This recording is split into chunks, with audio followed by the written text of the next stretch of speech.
Welcome to the Music Combine, episode 101, our first episode. I'm Mike Jackson. I'm Greg Talfayon.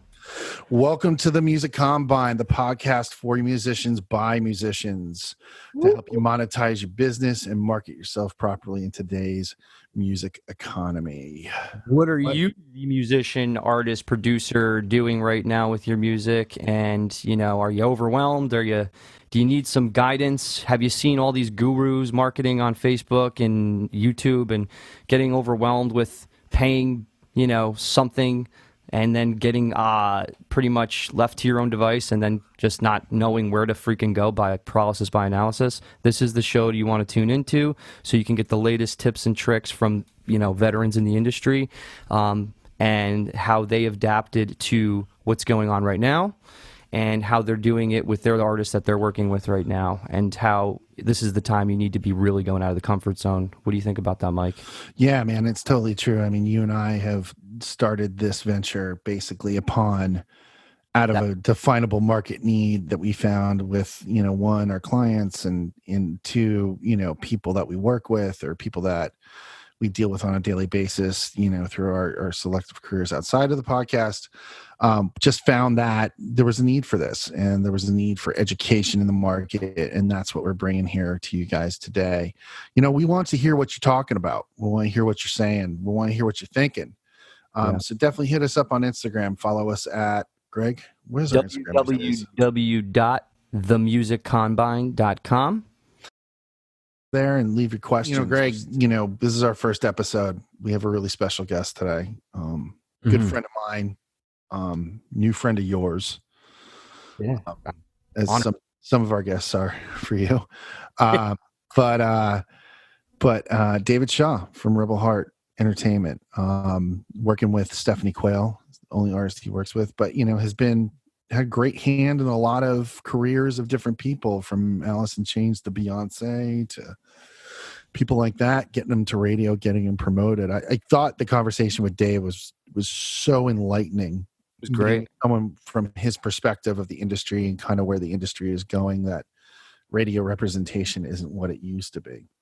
And, if you guys don't know, we're going to kind of talk about why we're having the show in the first place. Mike has some extensive experience in the industry and has acquired these relationships. And what it's all about is really relationships at the end of the day. And he was able to, out of frustration, just want to do something that's more of a movement aspect than just, hey, man, buy this from us, buy this. But now we have the ability to take those relationships that he has and that I have and have them on the show and bring value to what you guys are doing, or maybe what situations you're going through as an artist and trying to monetize your craft, and just think of new ways and kind of get out of the old school mentality, because, Mike, you would agree with this, artists are artists and more or less not wanting to do the business end. I know myself, it's not something I'm interested in. I don't know about you. I've always been interested in the business of music. Well, it was kind of, what's up? I am friends with you. That's why I'm friends with you. Yeah, right.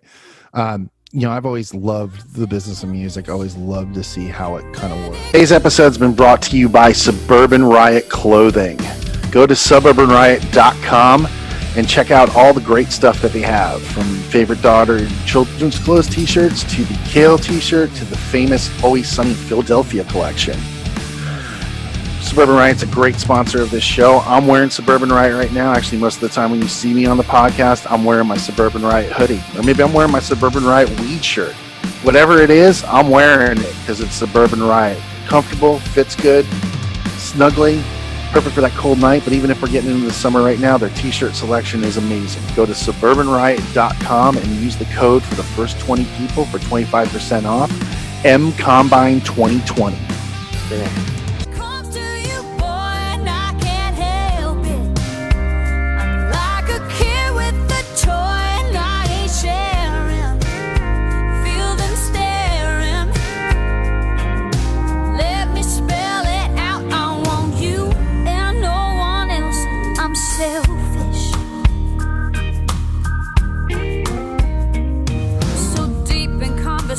Fuck! They all want your time.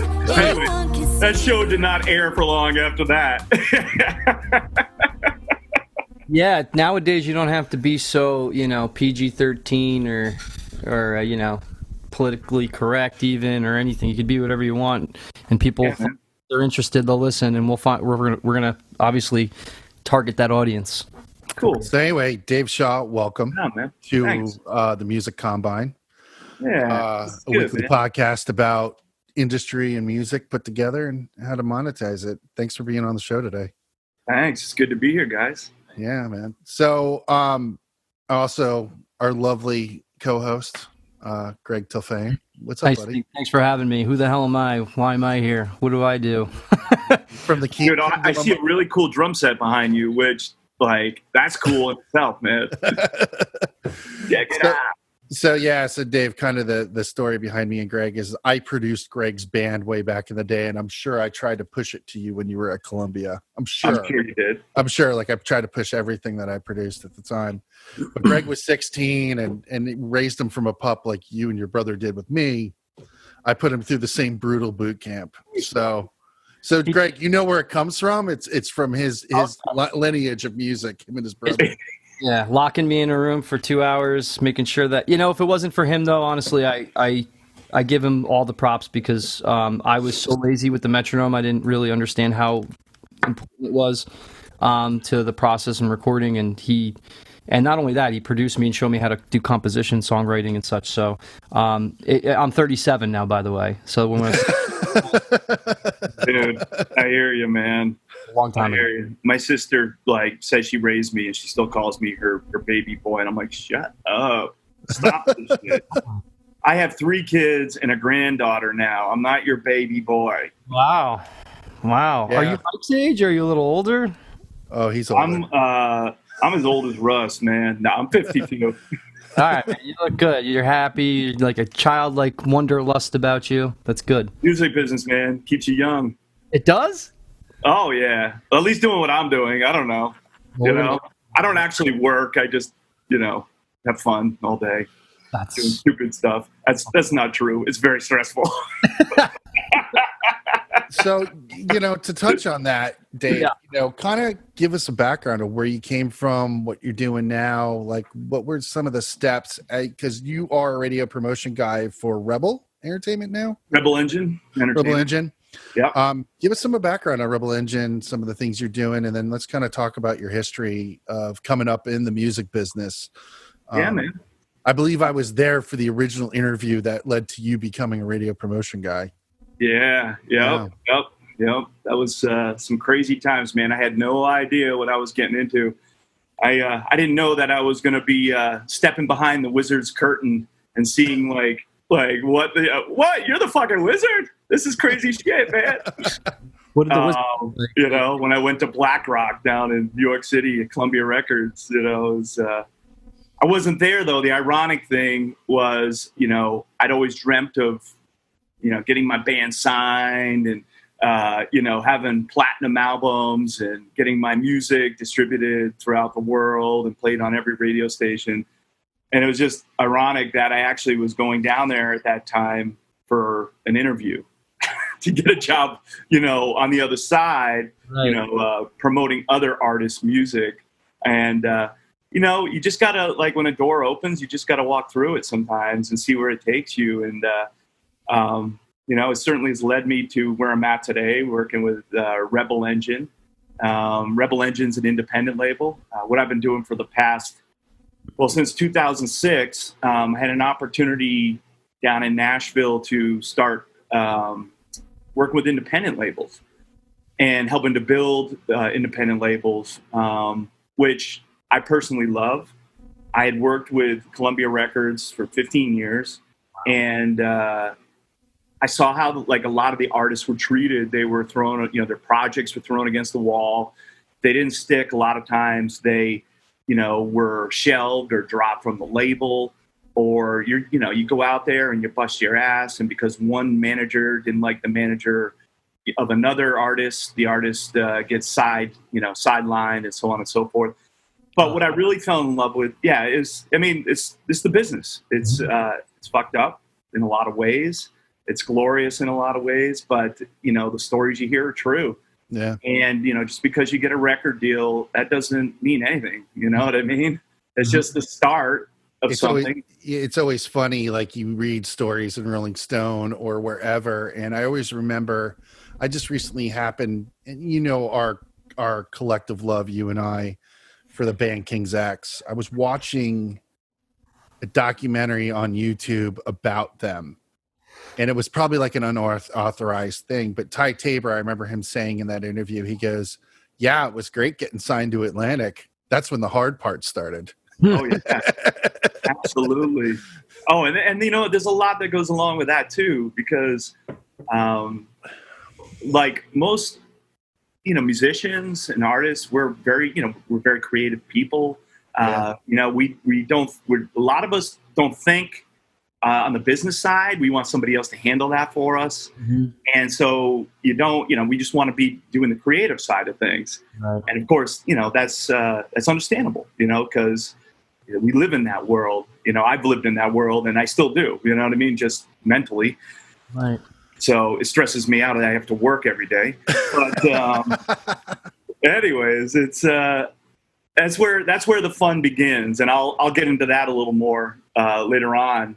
On what a day is like In the life of you.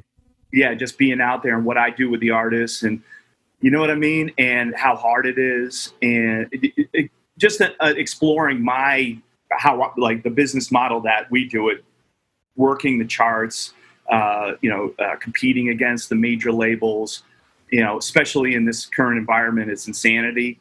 But anyways, so. What was I saying? Oh yeah, Rebel Engine. Rebel Engine, kind of your beginnings here in the business, from Columbia to this, and work with now. So Rebel Engine. So I really, really enjoyed breaking new artists. You know what I mean? Taking them from the beginning, and taking them to stardom, or taking them as far as we could go. It might not even been stardom. It might have just been that you created a touring base for them or whatever at Columbia Records. And the superstar artists, the pizza delivery guy could deliver them because they've already been established. And it was pure joy to work with them, and it was cool. But my heart was really into working with the new up and coming artists and developing them and branding them and seeing them succeed. And I think a lot of that has to do with the fact that, I was in a band. I got a job working with Columbia Records, but I never went to college. I came from a totally different perspective, and I'd never done anything like this before. I'd always just been in bands and worked with agents and managers and toured and done stuff like that.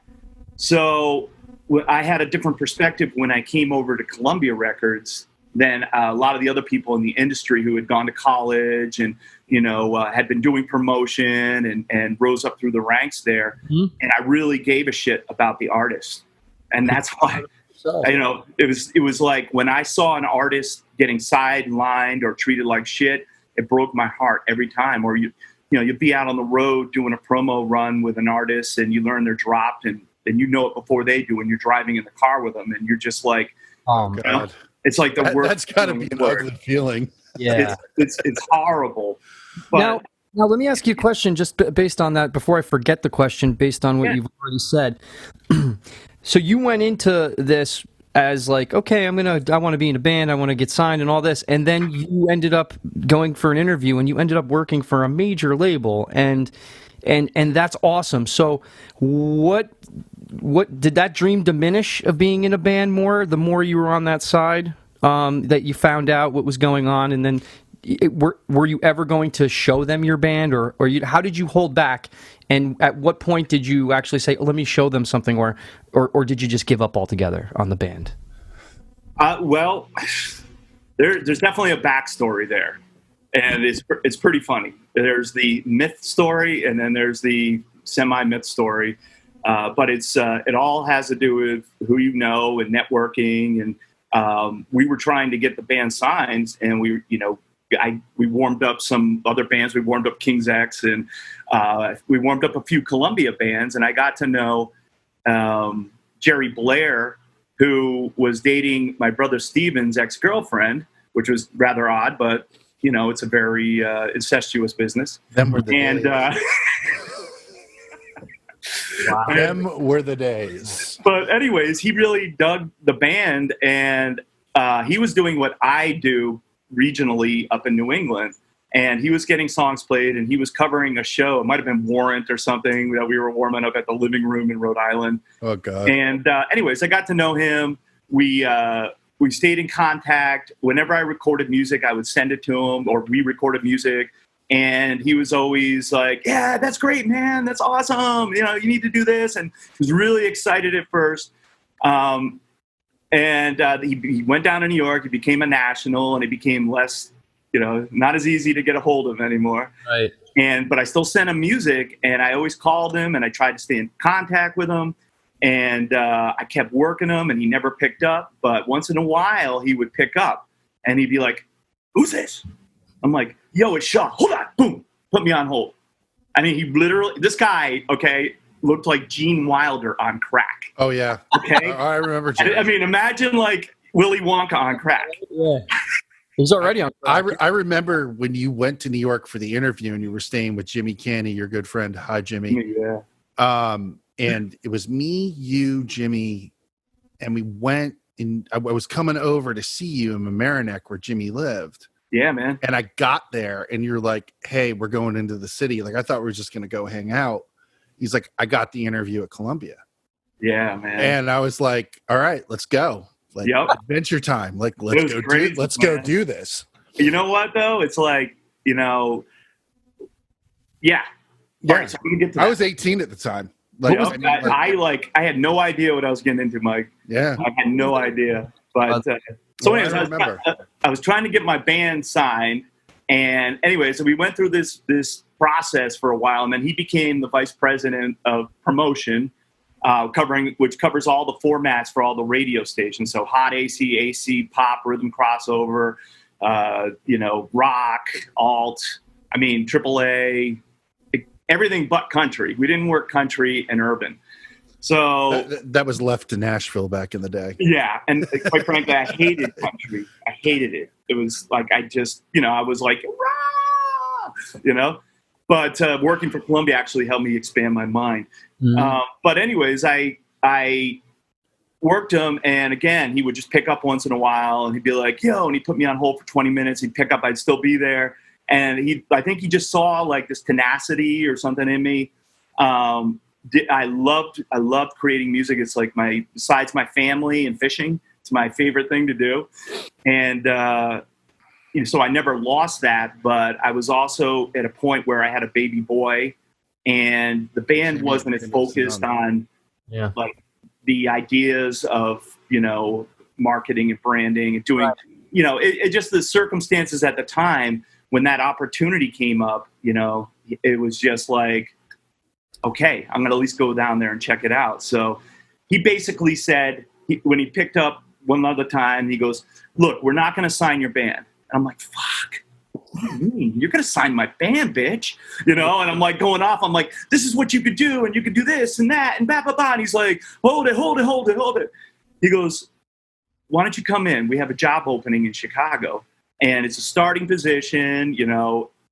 You're going to be calling on radio stations, secondary, tertiary market radio. And I'm like, what the fuck is that? You know, what is this stuff? And I'm like, okay, cool. Tertiary, how French. Yeah. So I'm thinking, this is like my naivety. I'm like, okay, this is what I'm going to do. I'm going to get the job. Right. I'm going to sign my own band. Yeah. Ooh, $1 million. That's what I would be thinking too. What was the band name, by the way? It was called Bittersweet. Cool. Or Nice. Switter Beat. You called it Twitter Beat? That was like the band's like. Yeah, I don't know. We just made fun of ourselves, you know, which is a good trait. Cool, The band was really called Meat Helmet. No, just kidding. We're called Captain Lust and his seamen. Oh God, yes. I know. That yacht rock band, amazing stuff. Yeah. Awesome. So, anyways, that's how it all started. And I went in for an interview, and I got a second interview, And in the second interview, I'm sitting there, and we have all these format heads for like Hot AC, the VP of Hot AC, guy for rock, alternative. And they're all just sitting in this room. And this guy, Jerry Blair, goes, look, we just signed this new band and I want to play it for you all. And I remember this. like, these guys, they're amazing. Okay. I'm like, fuck, this is cool. I get to hear a new band. You know what I mean? I'm like, even if I like don't get the job, I'm like sitting here, you know, and this, like in Black Rock, you know, this is where it all happens. And he puts on the music, and it's one of our songs. Shut up. It was one of our songs. And it's like cranking. I'm looking at him. I'm thinking, holy shit, this was just one gigantic ruse. They're going to sign us and da-da-da-da-da. So, look, our music at that point was kind of, I would say, archaic to the extent that we were like, you know, a cock rock band. You know, we were, you know, metal, Cult meets Bon Jovi meets Aerosmith, you know, that kind of shit. And Alice in Chains and Pearl Jam were just like right there. They had just been signed and they were starting on their trek. It was like 91 or in the 90s or whatever. It was. So everybody in the room is like, 92. Yeah. So everybody in the room is like looking at Jerry like, yeah, this is cool, but you know, I didn't know what they're thinking, but now I do, you know? And so he gets done and he's like, so what'd y'all think? You know, that's actually very Southern. I just said y'all. So what do you guys think? And they're all like, yeah, it's good. You know, yeah, all right. Who is this? He goes, nah, I'm just fucking with you. That's Dave's band. I love it. So I was like crushed. And then I'm like, okay, pull yourself up, man. Pull yourself up. Didn't know it was great. It was great. It actually loosened things up for me. It gave me an opportunity to talk about my band, and because I had no experience doing promotion or anything like that, but I had experience touring. I had experience management and branding and marketing, and it, you know, all that, working with agents, which I have to do doing promotion. So it gave me a chance to speak from that perspective, which was actually very cool. And he knew what he was doing. Probably, yeah. Yeah. From everybody else that's up and coming in the label, coming up through the ranks, and then you have you who have the actual experience in a band. Yeah. Like, you know, so what they say at that point, they're like, you want to do this? Well, I had to go for a third interview. Oh, shit. This is like pure music industry. I had to go out to Chicago because that's where I was starting. And I had to go through a ritual before I could get signed. Oh, boy. And so I had to go out to the branch. And if I could pass this ritual, then I would get the job. So I had to go out there. And basically, you have a giant, what do they call those hats? Sombrero. Yeah, they had like sombrero. And they had like whiskey shots going around it. And I had to wear the hat and drink the whiskey shots, and if I didn't spill any, like anything tip over, then I got the job, and I did it. I got the job. I drank all the tequila, and you didn't spill any. I didn't spill any, man. So there you go. That's great, and the rest is fucking history. Holy shit. Yeah, man. You know what? It used to be fun back then. It used to be a lot more fun. It's still fun, but it used to be a lot more fun. So, you know, with that said, you know, with Rebel Engine happening now for you, you know, I remember the days when you and I used to talk and the box of CDs would show up to my house of like promo material.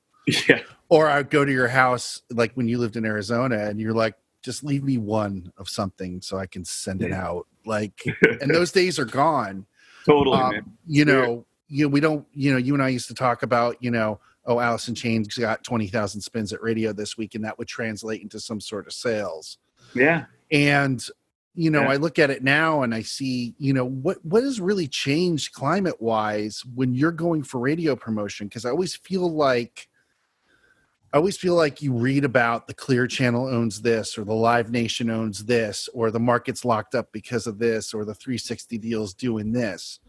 Where does your job kind of lie now? And as far as like, you know, keeping someone on the radio, like I know you work with Stephanie Quayle quite a bit at Rebel Engine, right? Am I correct in saying that? Yeah, she's the only artist I'm working with right now. Yeah, the only artist we're working with. And, you know, you see what she's doing in the Billboard charts when she does chart. And she's going up against the big boys like Florida Georgia Line and like, Yeah. You know, the proud of Jason that. Aldeans and the Low Cashes, which you've worked with in the past. And, you know, she's competing well. She's on the Opry. She's not the most well-known artist, but she's definitely there. And probably a lot of it has to deal with what you're doing. So kind of what is the day-to-day like for working an artist like that? Well, it's first of all, it requires a lot of capital. Yeah, of course. If you're going to be competing like we're doing right now, you know, you have to have a staff of, you know, veterans who have relationships with all the radio programmers in the country. You can't compete unless you have people on the team who have those established relationships, because specifically right now in this day and age, it's getting worse and worse. And COVID really has really done a number on this business. I mean, just the entertainment business as a whole. But Sure. radio is, you know, they're getting the meat cut off the bone there. But anyways, you need that. You need a team who can get out there on a day-to-day basis and work the radio stations, get the song added to their rotations and played as much as possible so that it gets familiarized with their audience, so that, you know, just this is very basic terms, you know what I mean? Just like the basic fundamental things, so that their audience hears it and maybe they go on and they stream it or go purchase it or, you know, do any of those myriad ways, like synchronize things, you know, anything that would translate into a sale or a stream or something of that sort. But that's hard.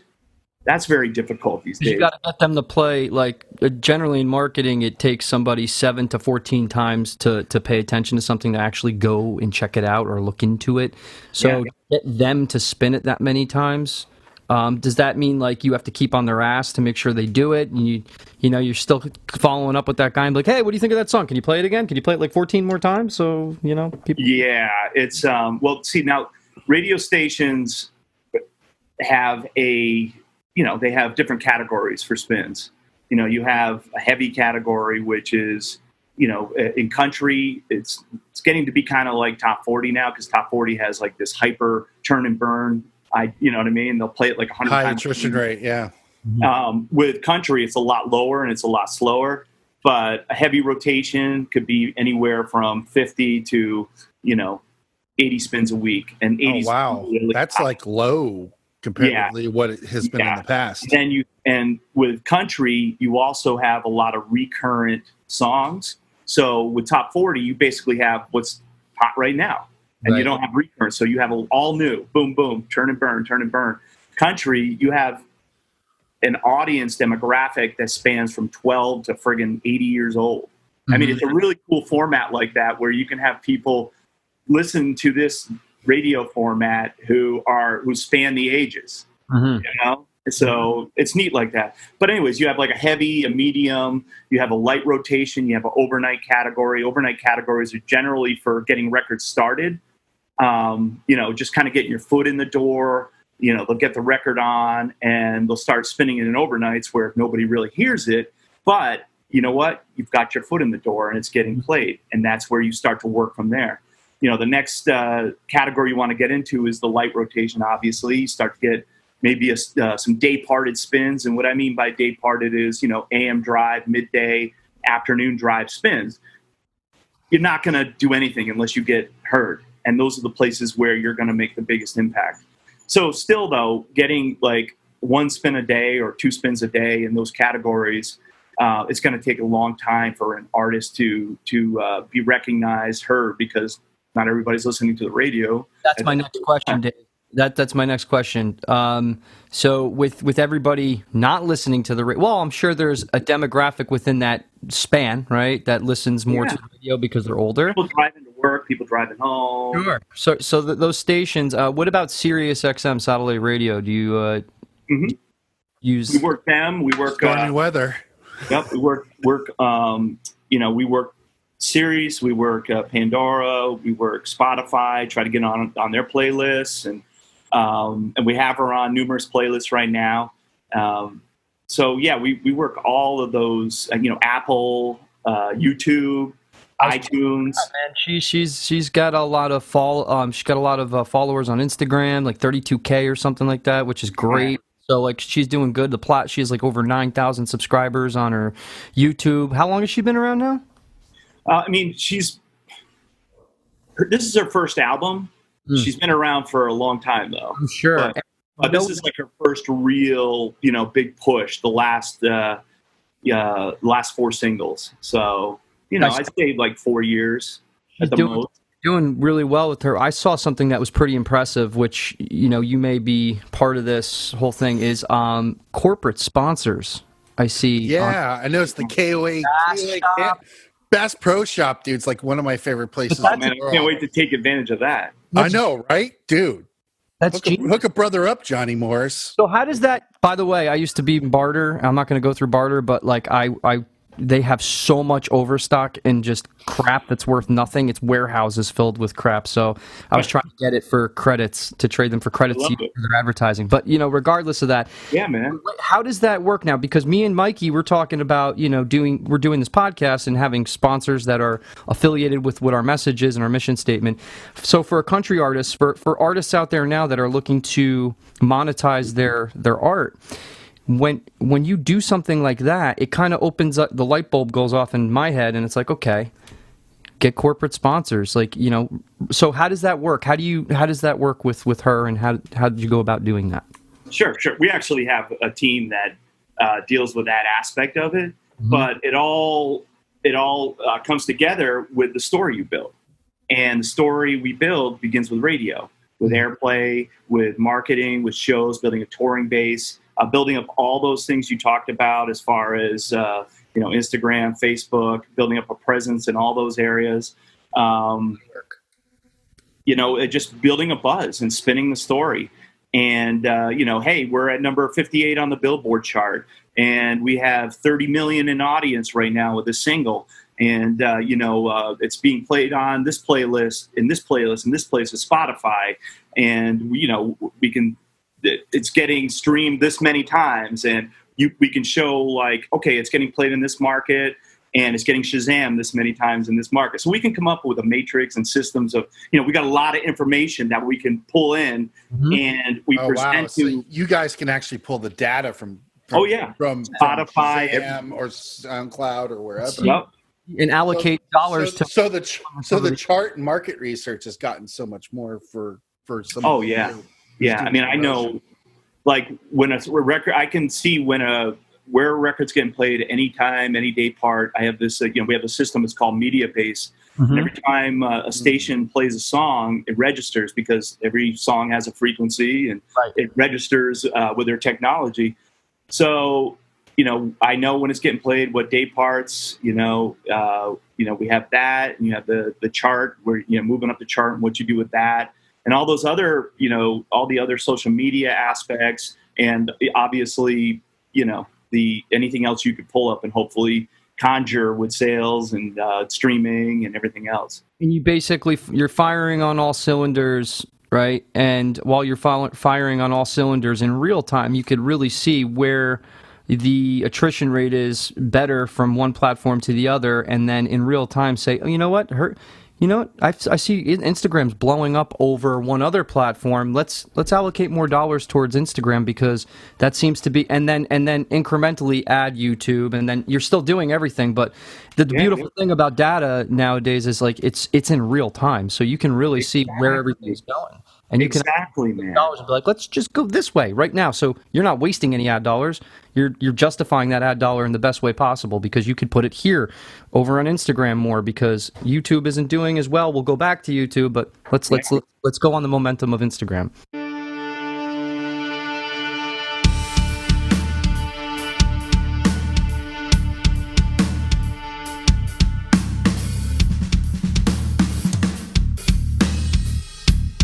You just had 5 cups because you're talking really fast, but you're really pumped up, and I feel on point right now. So this is delicious, and thank you, P. King's 33 Third Road Dog Blend Premium Dark Roast Coffee.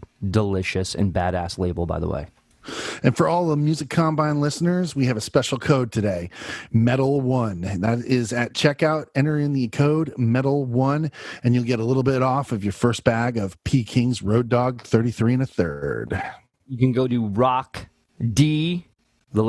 beverage.com. So rockdbeverage.com with the code Metal1 and get a discount on P. King's 33 and a third Road Dog Blend Premium Dark Roast Coffee. Right.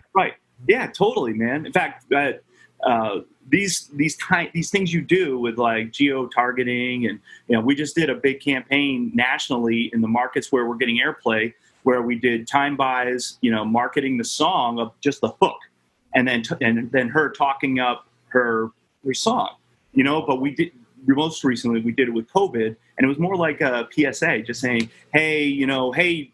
Wash your hands. It was wash your damn hands. Right. But it was like down in Virginia Beach, or hey Eagle listeners, or hey Virginia Beach, our hearts go out to you and your first responders, and da da da. And in the background on the bed we have what you're drinking about, and then at the end she's like, yo, and by the way, what you drinking about? And so we'll buy spots in the markets where we already have airplay, just to continue the brand and leave more multiple footprints. Coinciding with that, we'll run Facebook, YouTube, and Instagram ads. And what we'll do is we'll have just the 15-second video, because you don't want to do too long when people click, their attention span is so low. And we'll include the station logo and brand. So when we go back to the station, we're like, hey, we're not only advertising us, but we're advertising you as well. Right. So, you want to you have a relationship with these people, and you want to continue to build on that, and you want to help them out, because when you help them out, they help you out. Everybody at the end of the day wins. So that's one of the things we're doing right now, like things that go under the surface that you don't hear about. But it all starts, like 3 singles ago, like really nobody knew who Stephanie Quayle was. Mm-hmm. But all the little things you do and you build, and then you get to the next single, and then suddenly she's, you've built up this awareness and this audience who, through branding, marketing, and little, baby steps forward. Yep. All of a sudden there's this new awareness, and people in the industry down in Nashville know who she is, and she gets a new consciousness. She's made it. She's in their conscious now. Like right. She's not a star, but she's there, and she's competing. Yeah, she's a kind of a compounded movement. Yeah. That's a good. Like all the little things that you guys have kind of created in this space. Yeah. Like, all those cogs and that. Because to me, it's man. All the little things you do, but you have to do that anyways, especially nowadays with your audience. You have to be everywhere at one time. Omnipresent. You can't just be like, I'm on radio. You have to be. They have to see you on Facebook, Instagram, YouTube, Facebook Live, Instagram Live. You can't just be like. Yeah, you can't be the big deal at Active Rock anymore. One genre. You're still using the traditional means as much as possible, but you're also, your resources you're now leveraging all the newer media resources that you abide by, because that's what's going to really make you stick out. So I think the best of both worlds. Now, my question to you is, so I'm an artist, right? Singer, songwriter, drummer, blah, blah, blah. So for other musicians like myself, original artists that aren't in the music industry per se, but I know the answer to this, but you could say it better because coming from your perspective would be nice to hear. What kind of advice would you give somebody not just starting out? They're fucking doing it. They're making music, they're doing the content thing, but they don't really know where to start. They're overwhelmed by marketing, and they can't get into terrestrial radio or anything like that. They can only do things within their means. So what do you have to say to somebody like that? Yeah, I'd say like 99% of musicians who are out there making a go of it, they're not going to get signed to a label, or even more. The percentages are so low, right. And have that kind of marketing prowess where you can just roll out a song in a huge way nationally and worldwide. So what I like to say is, you're a business. You know what I mean? You're a business. You're an artist, or you're a band. So musicpreneur. What would you do to What would you do to start your business? How would you like start a ice cream shop? You know what I mean? You'd want What to is- tell everyone about it. Yeah, what would you do? Right. All right. Well, first of all, you have to, decide on some really tasty ice cream, which, that is tasty, and that's your product, which would be your song. Right. You know what I mean? So then you have to decide on a really cool marketing idea, like a cool logo and shit to brand your T-shirts, and get into the psyche of people who are walking by, and there's 12 ice cream shops on the block, but what makes yours different? Right. And you got to figure out a way to do that. This is all part of the business and marketing and so on and so forth. So anyways, you have to treat what you do as a business, and it's not 9 to 5. It's 24/7. Right. And, so you have to be creative in that box. Content. You have to be a business person, and you have to do all those things we just talked about by yourself. Social media, networking, getting out, meeting people. Don't be a dick. Don't ever be a dick. There's You a know lot what I mean? of so don't be a dick. Don't be a dick. It's like it's so simple. Put your ego aside. It sounds like the advice Dalton Voss gives all his bouncers in Roadhouse. Like, Yeah. Great movie. don't be nice until it's time not to be nice. Exactly. Take it outside Yeah. There's a time and place for everything. for doing that kind of kick ass and shit. It's important, Dave.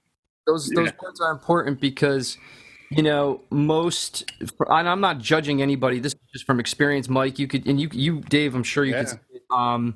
Just basically now, it's like you see people like are still in the mindset of like, oh, I'm going to get signed and everything. It's like, dude, when are you going to realize that nobody being signed isn't going to do anything for you? Okay, unless you can't, if you can't do it, if you can't sell out your own backyard, why are you going to California to play a show right now? Why are you spending money to go all the way down to South Carolina, all the way back up? Unless the economics of the situation makes sense, and you're staying somewhere and you don't have to spend so much money, you're hitching in with another band, all that good stuff. But when you have your own backyard and you haven't done anything there yet, right? What the fuck are you doing wasting your time with your resources? Like, and I'm not anything special. I'm not saying I am. I have a lot of work to do myself, but I know, I'm in a band and it takes more than one person to do a lot of things, because most bands, they don't have money, right?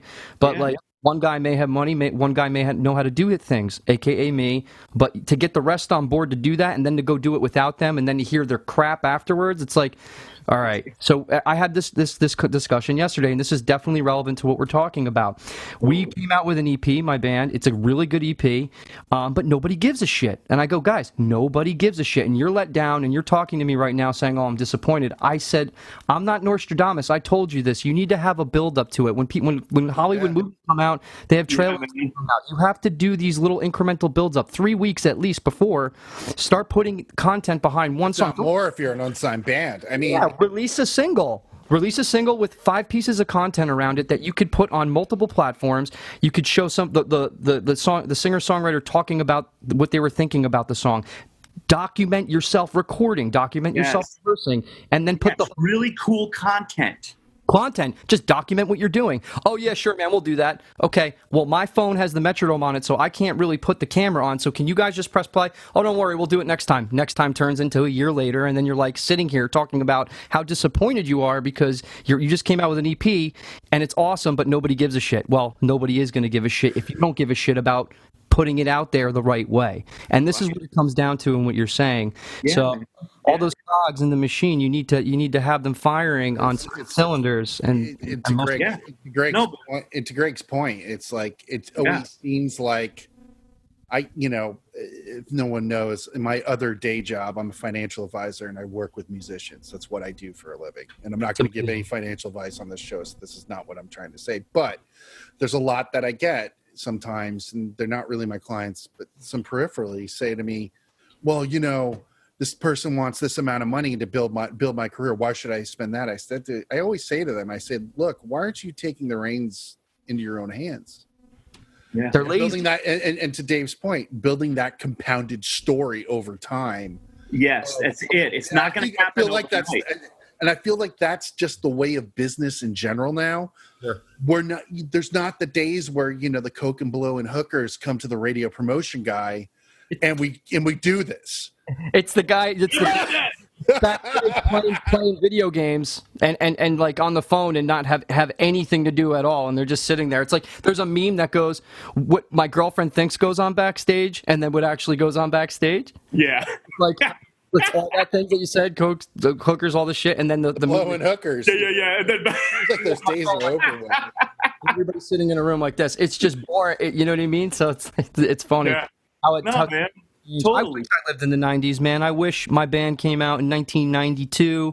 Oh, it was crazy, man. And I'm not making excuses for myself, but you guys lived in a time, you know, where shit was happening and you experienced it and you like you made yourself in that time. Well, I think also Yeah. too, I think It was different the too. early Well, 90s were special because they were special. It was a time in life. Things that are special don't last forever. I don't think. Yeah, they You know what I don't, mean? and things change. You know, Yeah, and things that's change. all right. And if you don't adapt to those changes, I really feel like, you know, Yeah. things go by the wayside or they become fossils or whatever, you know. and you've Yeah. done a great job with your artists. And can you talk to just plug her for your you know? Yeah, man. Please. Well, I mean, Stephanie Quayle. I mean, their current single is "What You Drink About." It's a great song. She wrote it herself. She's written a lot of her own music, and not only that, but that's a feat in the town that she comes from. Jesus Yep. Christ. and she's a female. She's a female artist, and she actually ass. owns this label, and she runs this label. What? I didn't know that part. Yeah, man. It's not a well-known fact. We don't go around talking about it, but she is the Shout out to the awesome- boss, Stephanie Quayle. What's up? Come on the Yeah, show. man. Come by. But there's your We point. want to right talk here. to you. Yeah. Here's an artist. Here's an artist that is not only, you know, working her music, but nobody was signing her down in Nashville. Yeah. And you know, she has the goods. She's as good or better than any artist out there. Her work ethic is insane. She's insanely talented. Her charisma is through the roof. You know, she could be a movie star.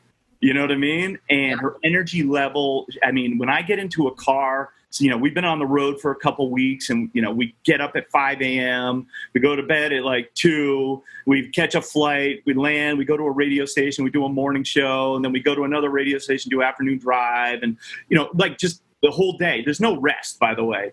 If any artists out there think you're going to get rest, you're not, because you're going to be doing shit all day long. And then you're going to come and you're going to be doing you're going to do radio, you're going to be doing publicity.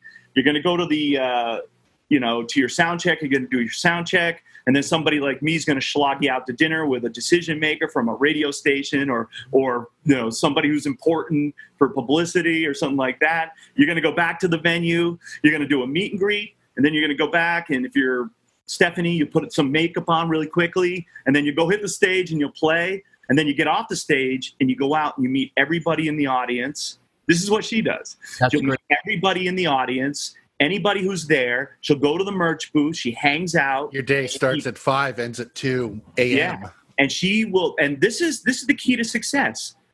And this is what Garth Brooks did. Awesome. Garth Brooks would stay and meet everybody. If he played a show for 2,000 people, he would stay and meet 2,000. That's if he funny. played a show for 40,000 people, he would say, I'm going to stay here until I meet every single one of you. And he would do it. That's funny you mentioned that, because there was a time where I was working. No ego. No ego. I was working with that. Yeah, when I was working with Aguilera, and actually, we were going to do an interview at a local TV station in Providence, and we were talking. And this is before anyone really knew who Christina was. I mean, they knew her from Mickey Mouse Club, Right. and knew her because we had just done Reflection for Mulan, and we were going to do this interview. And actually, funny enough, I think Al Gomes was the one who set up the interview, who you know from Digital Graffiti. Yeah. And so we're in this, you know, obviously Disney pays for us to go up there for the interview. They pay for the limo. It's some like Music Express or whatever. And I'm talking to the limo driver like I talk to everybody. And he goes, oh yeah, he goes, I drive Garth Brooks a lot when he's in town. And he goes, I have to stop him from getting out of the car saying hi to people because of security reasons. Right.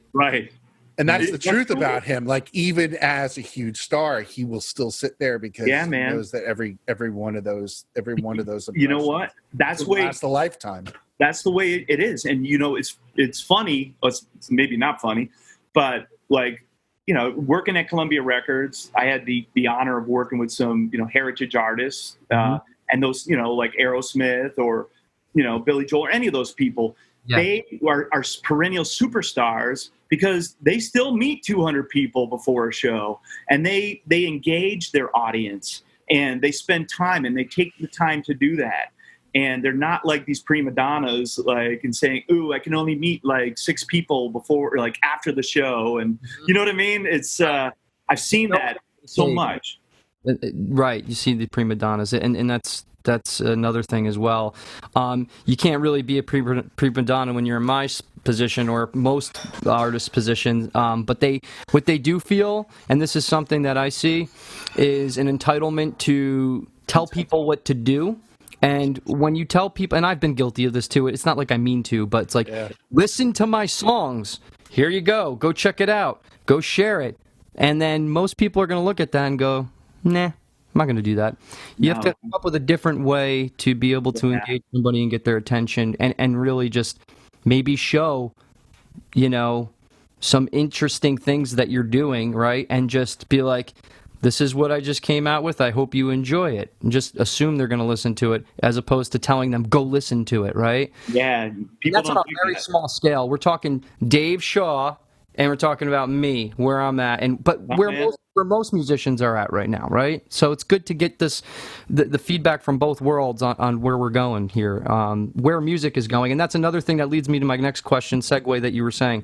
Now that there's no shows going on, how is she pivoting her business model towards that? And I think you touched on it before, which is making a public announcement. I think that's awesome. I think that's those are like the little things that's really to promote and market in the markets that are getting airplay, and just to keep building top of mind awareness. Do small things like that all the time. Top of mind awareness.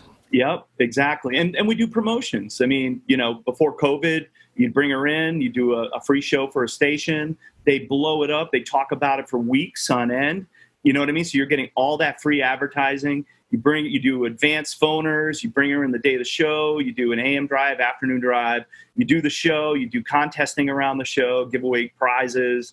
People come, she does all the stuff we talked about. She meets everybody. She signs people up at the merch booth with their phone numbers, emails, list, and she's working that list. You have the label, or you or her marketing that list ongoing, right? Oh yeah, we have a department, social media department, that handles all her social media, helps us create great content. Mixes it up. They're just fantastic. Now, but like what you said, like independent label it's still the same idea of what you're talking about. This is what I like about independent labels, is that we're on the same level field. This is a company like you with your band. You just have, it's just a little better backed with money. You know what I mean? And but it's about creating a business model, and we don't think about it from a chart perspective like we used to. Right. Because we're not going to be able to compete like that until we get to a critical mass of airplay. Mm-hmm. So we kind of stay under the radar right now. We were at number 60 on the Billboard chart, but that goes back and forth because you're always getting planted by major acts that, superstar acts, and you go back and forth, even if your spin levels don't go down. But, forgot what I was saying. What was I saying?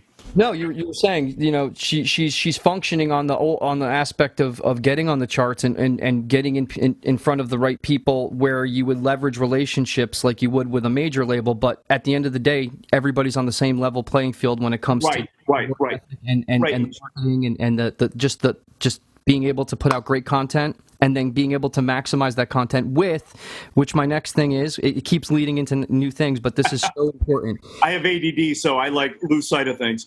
This is totally relevant and applicable to what we're talking about.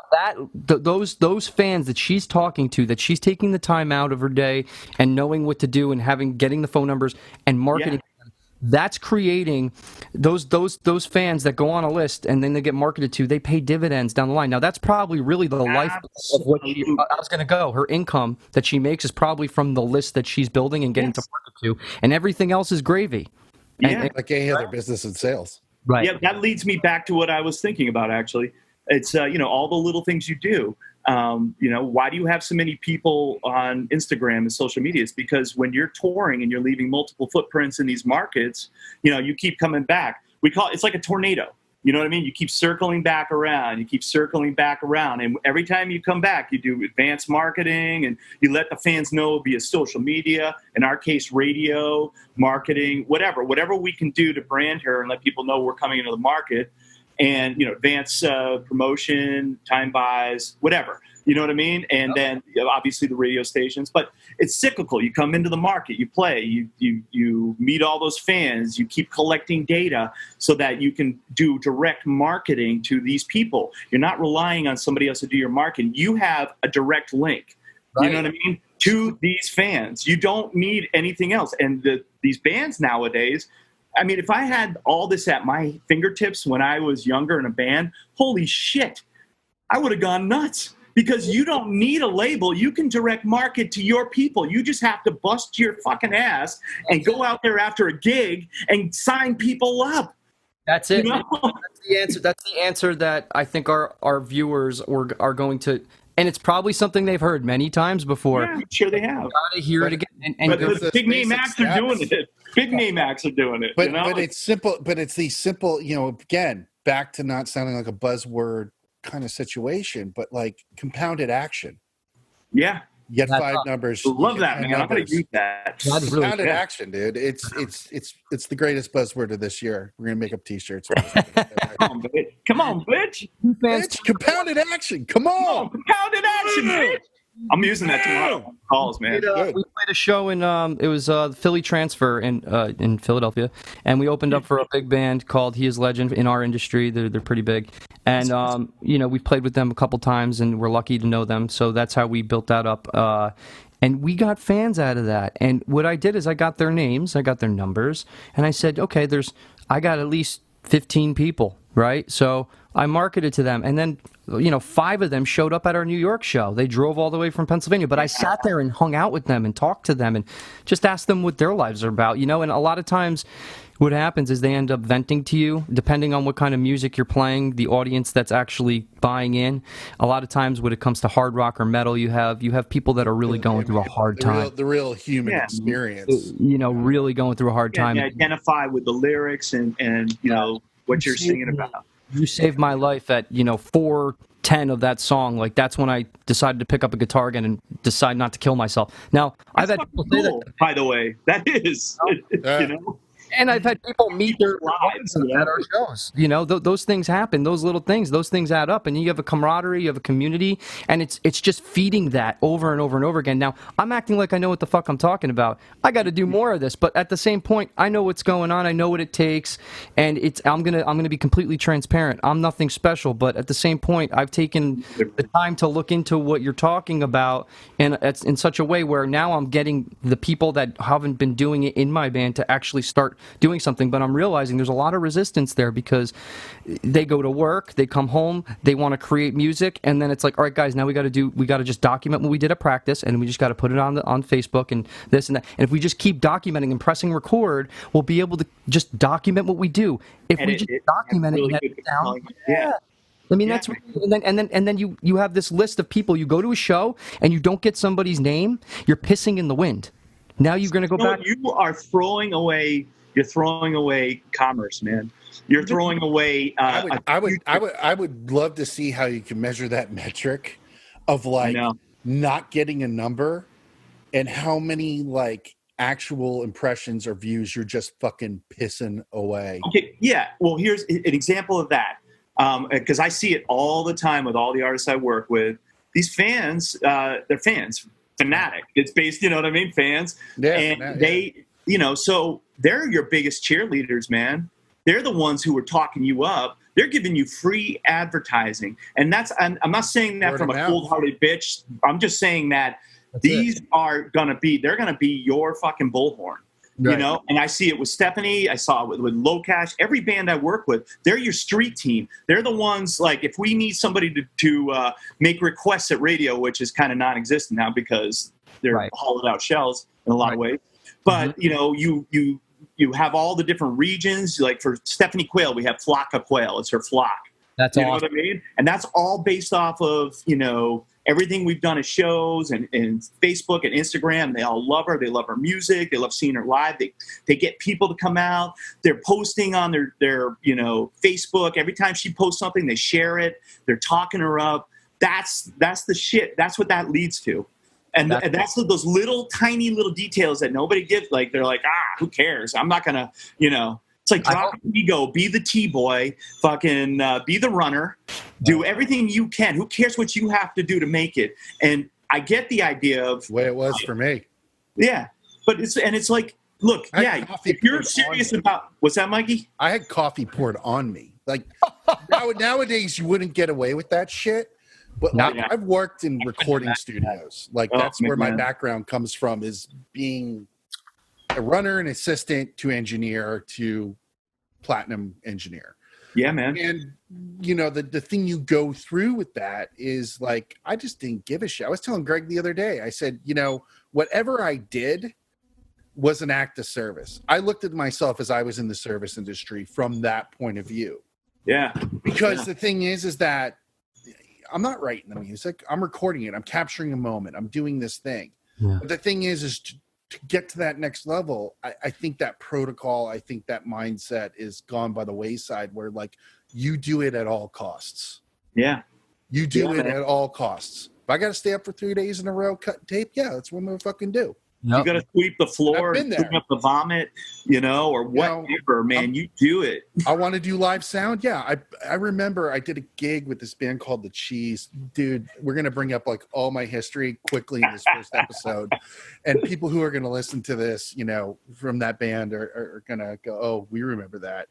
So we did this gig in Reading, Pennsylvania. And as we're driving into town, a house blew up from like a hot water heater. Oh shit! Oh my God. And like the whole top of the house came up like this, and I'm looking at the peaceful skyline of Reading, and it goes like this, up, over, and down. You saw it blow I up. saw it and felt it. It was Wow. the weirdest. Oh thing in the man, world. that's crazy shit. Weirdest thing in the world. I hope nobody died. No one died. No one was in the house. It was a hot water heater that turned into like a missile. So, and went through the basement up through the roof. So, yeah, funny story. So we're with this promoter, and this is like down and dirty. Actually, this band, Dave, was signed to Curb Records. And back then, Curb was trying to do a rock thing, and they were really primarily Merle Haggard and Leanne Rhymes. That's Right. Like they are still right. Yeah, like they still are. Mike Curb, if you don't know about him, Brady Bunch. Just look him up. Okay. So we do this gig, and we're at this hotel that is just like the biggest shithole in the world. We find like naked pictures of a fat woman, some sex act that happened in the actual room. Like there's stuff like that, those road stories. But at any cost, I wanted to be a tour manager like your brother. Right. Your brother was a little further ahead of me at that point. I think he was working with, it wasn't even Marcy Playground yet. He was working with like Paul Westerberg or something like that. System of a Down. Oh no, before that, way before Oh, way that. before System. Way before that, way before System, because I did some stuff with System with him. Shavo, what's up, brother? I see Shavo all the time. What's up, dude? Miss you, man. Miss you, bro. They're like my favorite. So it was funny was like the band was afraid that the van was going to get ripped off because it was in this really shitty section of Reading, Pennsylvania. Right. Understandable. And so I slept on the front bench of the van with a baseball bat as my blanket. Yeah. Like that. All costs. At all costs, man. You do it. I wasn't in a bus. I wasn't, I wouldn't want to be in a bus. And when I did get a bus, I was extremely grateful. And actually, it was with your brother. It was the first bus I ever got. Conversion van. Yeah, but it wasn't even like conversion van. We were in like an econo line. The back two seats were pulled out and it was filled with road cases. Right. Yeah. And I'm sleeping in like, and I'm like, dude, I got a jacket. I'll be fine. I forget about camping as a kid. Like, you might want to have a sleeping bag. And I didn't even have that. And it was just like no sleep and drive to Buffalo the next day, do a show, and drive home to New Jersey. I got stories I can tell you about treks like that for sure. Yeah. Like, I mean, and you just do it. You don't complain. You get on with it.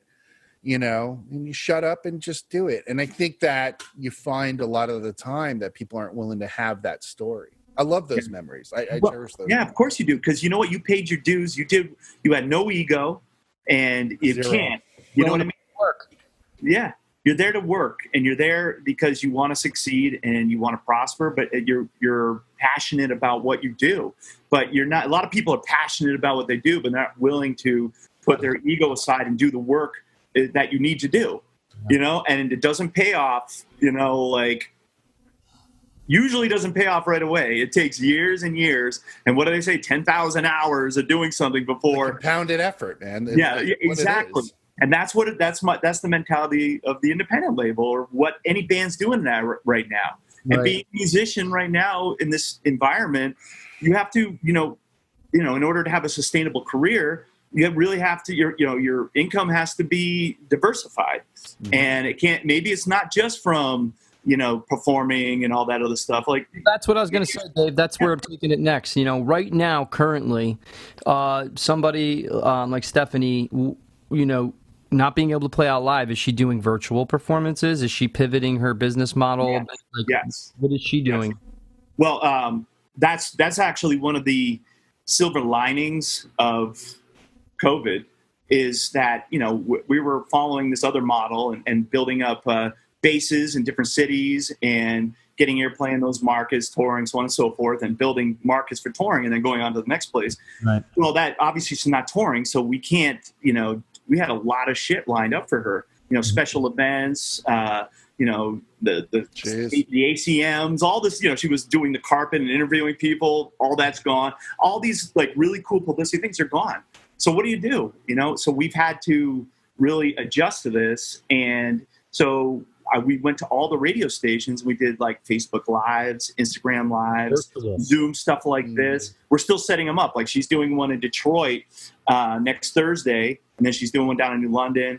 I mean, you know, where the jocks will interview her live, like we're talking. She'll play songs. She'll talk about, you know, what she's doing. She'll talk about Harley. I mean, this, like, I get overwhelmed thinking about all the stuff she's doing, because, you know, the thing is, though, like, a lot of bands are doing that. They're doing like the Instagram Lives. They're playing. It washes away after a few times. You know what I mean? Yeah. And you have to be creative. You have to like come up, like we were talking about, with content that's gonna. You have to know your audience. You know, if you're an alt band and you're crazy cool and you had like awesome whatever, you're into whatever, you have to know what your audience likes and be perverse and weird and come up with content like that. So that kind of brings me to our closing question, which is this. You know, what do you think about the Live Nations? I'm not ready to close, man. Oh, okay. We can keep going if you want, man. We can keep going. I want to I wanted to be respectful of your time. So it's oh no, man. God. We love you. Why are you going to be respectable of my time? You're not respectable of my time any other time. Wow. Wow. It's out. Everyone's a goddamn comedian. Yeah. So I get the point I want to get to with the content and coming up with creative stuff is, so we're doing all those things. We're doing the Facebook Lives. Obviously, we have the relationships of radio stations where we can reach a broader market. We can reach their base doing these things. But Stephanie is just an energy package. She's a rocket. She's a shot of espresso. She just goes nonstop. She's trapped at her farm down in Greensboro through this whole COVID thing. Her and her husband, and she has her mini animals, and she has nothing else. No band, nothing around her, and she's pulling her hair out because she has to be moving all the time. She literally like moves all the time. So she came up with this show idea that she does every day. It's called Hey Y'all. Hey, HAYY apostrophe y'all. Anyway, or all. And so this is a unique show. She gets on for 10, 15 minutes a day. She talks about, heroes, the things that are going on, talks, stay safe, do these, do that. Little mini animals, goats and cows and donkeys are knocking shit over, and, yeah. And yeah, she's talking about like things that means stuff to people. We're picking out restaurants in different markets, you know what I mean? And then she's giving shout outs to those markets, and we're giving away, these are all the little things you do. We're giving away Uber Eats, so that people can actually go to those places and order from them. And so we're doing shout outs, and sometimes we're tying in morning shows. We're saying, hey, we're going to be talking about a restaurant in your market, and they're like, oh yeah, I know the person there. So they'll actually do an interview, like she'll do a shout out, or we'll do an interview the day before we do the show, and then they'll talk about how she's going to feature it, and then people will come and watch the show who are in that market, and then that would lead to building up more people seeing Stephanie, liking her, checking out her music, and doing all that. But the show is an example of being creative with your content, knowing your audience, being yourself, doing something that is cool, not just playing guitar and singing. You know what I mean? Like me, it's like, I'm going to do stuff that is cool and make you and engage you. Yeah, what do I like? What am I interested in?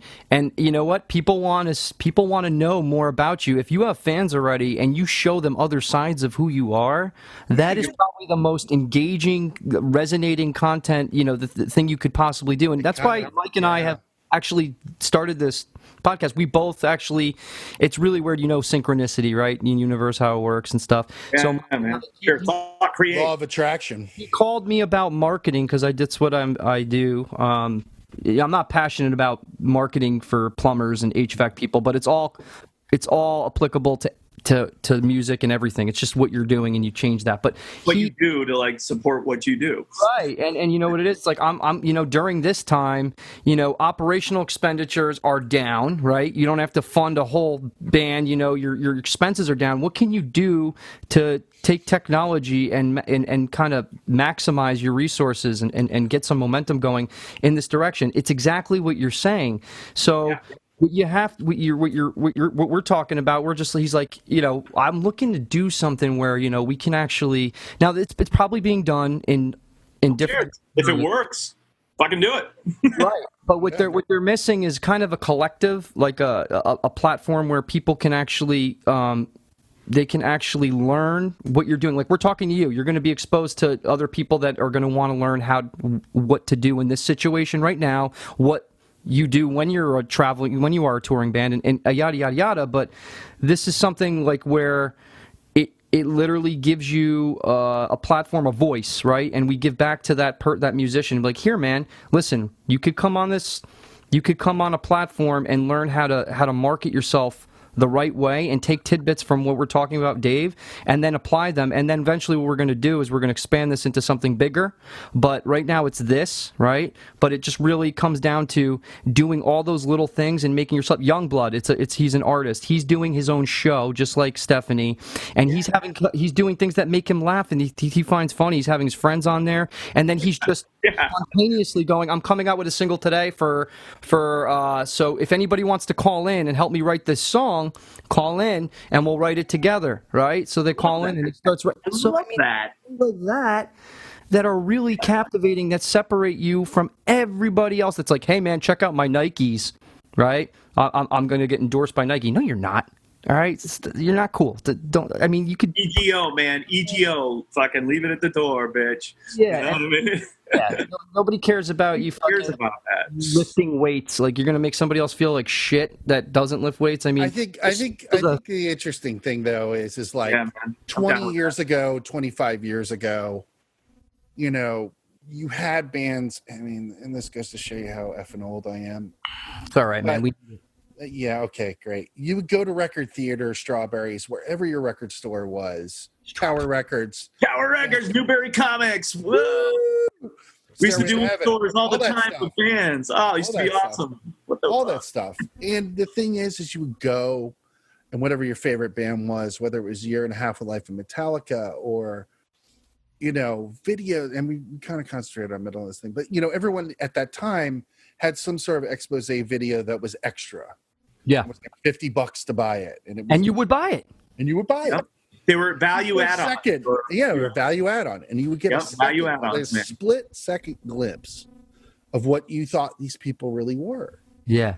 Because it wasn't just the music, it wasn't just them on stage or in some flippant interview for 2 minutes on MTV News, Right. Kurt Loder or whoever. Mm-hmm. And it's like you find, like, now that everyone has access, and like you said at the beginning of the show, Dave, you know, I went behind the Wizard's curtain. The curtain's gone, Yeah, and the Wizard looks like Willy Wizard ain't Wonka that on special. fucking crack. and the Wizard ain't that special. Yeah. And the thing is now you have all this access. I think about the time, it was a conversation you and I had, Dave. Like, I probably was young in high school. And Wait, before you finish that, by the way, Jerry Blair, who I'm talking about, is an awesome dude. oh no, definitely. I love him to death. Yeah. Gary! Yeah. So, anyways, keep going, Mike. I'm sorry. He's from Bergen County, actually, Greg. He lived He is. he Yeah. lived in Bergen County by us. In Very Morganton, Columbia. Dude, he's a good dude, man. Yeah, but anyway, I'm not going to say where he lived, but anyway, just for anonymity's sake. But you know, but in general, it's like you had a glimpse of a second, and now that the Wizard's gone, and we're looking at People taking everybody. shit. Yeah, but I mean, it's like the common person's life is special because it's on TikTok and you're fucking funny. Yeah. Like and the thing is that, like, you know, the cat's out of the bag. It's great with COVID. It's made everyone kind of fucking slow down a little bit and kind of Internally, reassess. within themselves. Yeah, right? look within themselves. And I love it. you know, I think that's like a big silver lining right now, man. Yeah. I really do. I do. It's fantastic. It's you know, and out of the ashes of COVID came this podcast. yeah. It's really Right. And I'm writing with my brother Steve again. We're sending stems back and forth, and we got 2 new songs, man. You know. There you go, man. There you go. So like that's what it's like. It's like take those moves that you never took before because you said you had a job and you were really busy, and because you have to go and create the content, the music and stuff. Now you have the ability to actually push yourself and learn a new skill that you didn't do before, that you need to get your music or your art in or your business, whatever it is. the listeners of Combine Nation. Now's the time actually, to do it, speaking of Greg. which, Yeah, now's the time to do it. The ether is like open right now. You And- know, Yeah. the smog is lifted. People like, I mean, unfortunately, we're going into a election year. There's a lot of anger and hate, but the Right. ether is clean. You know, you're creating, and if you put your energy into it right now, it's like you're getting triple the dividends you would than before. I really believe that. Because 100%. and it's open. I feel it. I feel I feel it. You know what I mean? Money you save right now just by taking what you already have and just using it, right, without having to go waste gas, go rent a studio. Even though I'm still renting 2 studios and I'm not even using them right now, which is fucking another story altogether. That's why I moved.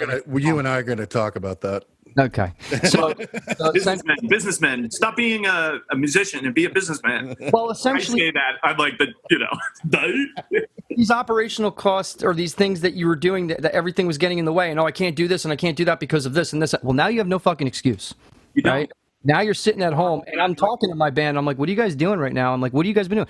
And it was like I was talking to kids yesterday, even though I'm on the same level and I'm not any better than them. It's just like this is what we've been talking about for so long, and now you're sitting there with your tail between your legs, like, "Oh man, you know, I wish this could have been better." It's never. Nobody's ever going to give a shit unless you give a shit, and not give a shit in the way you think you give a shit. Give a shit in actually knowing how to put your stuff out there the correct way and learning how to do it, and stop thinking you're entitled that people have to listen to what you fucking make because they should.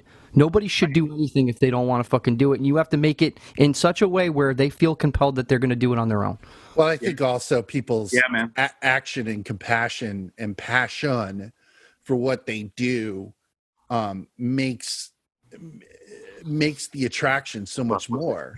Yeah, sure. You know what I mean? It makes it so much more. If you're not It's so excited dark in about here. what you're doing. Yeah, I'll get Oh, hey, look at that light. Sorry. No, it's all good. But Hopefully it was not that bad. I just No, you're fine. realized that it's getting Fine. dark out. Dave, where do you live, by the way? I live in Rhode Island. Nice. That's about 2.5 hours. I was in Newport. Try again, Were you- Greg. It's about 3. It is Oh three. yeah, from New York. Yeah, it's about 3 hours. Yeah. I went to a wedding, my girlfriend's cousin's wedding. Beautiful wedding. Divorced. Beautiful. Divorced 2 months later. Oh shit. dude. Narragansett Bay, you look beautiful for a wedding. Yeah. Divorce We should have court looks even dated, prettier man. after 2 months. Foregone the whole process. But yeah, Newport's beautiful, man. I love Newport. I was just down there. I was probably, when were you down there? A couple weeks ago? August. Okay, yeah, I was just down there a couple weeks ago doing some fishing, man. Oh, Nice. The stripers, the schoolies are in. They're running into the bay now. You like fishing, man. You have patience for that shit. I like get like all like bent out of shape. I'm like, I'm never gonna get a fish. And then I fucking Yeah, you know what? It is. don't It's ever play politics, golf. But it's the same way with records. You know, that's why I do what I do. You have to be patient, and you have to have the long view. You have to have the short view and the mid-range view. You have to have the different plateaus and see like, okay, all this work I'm doing right now is eventually going to lead me to this spot. I go as far as my eyes can see, and when I get there, I can always see further. You know what I mean? And you just have to, you know, that's what it's about, man. Can you You tell know, and me? never quit. Never quit. Be fucking tenacious because the miracle happens. When you, It'll happen. yeah. And if you quit, it won't. You know what I mean? It's always around the corner. It's like if you quit too soon, it won't. People give up right when it's around the corner too. Yeah, the minute before the miracle, man. You I know? mean, Minute even before the making miracle, exactly. even making this simple setup here, Mike and I, you know, we went at it yesterday, and we're sitting there like, dude, why is this so fucking hard? And we're like, because anything great doesn't come easy, even though without working. you know we could have just said everybody would do it if it was easy. Everybody would do it. Yeah. The playing field would be level, and we'd have to create some badass shit that nobody could do. right. And to be, you know, to give him credit, you know, the idea of taking industry veterans is just such an awesome angle that like makes our podcast that much more unique, because most people don't have the ability to have these types of you know, guests on your caliber. I'm not trying to kiss your ass. I'm not. You've done what you've done, and I've read your resume, and it's awesome, and it's an honor to be sitting with you. Now right you now. met me, and you see that I'm, you know, completely, you know, You're awesome. and You know, Mike, he talks highly of you, I think, anyway, right? And not right. What's that? You know. Yeah. I talk highly of him. Right. You got to be cool if you know Mike. No, I mean, I love you guys. honestly, I love you too, dude.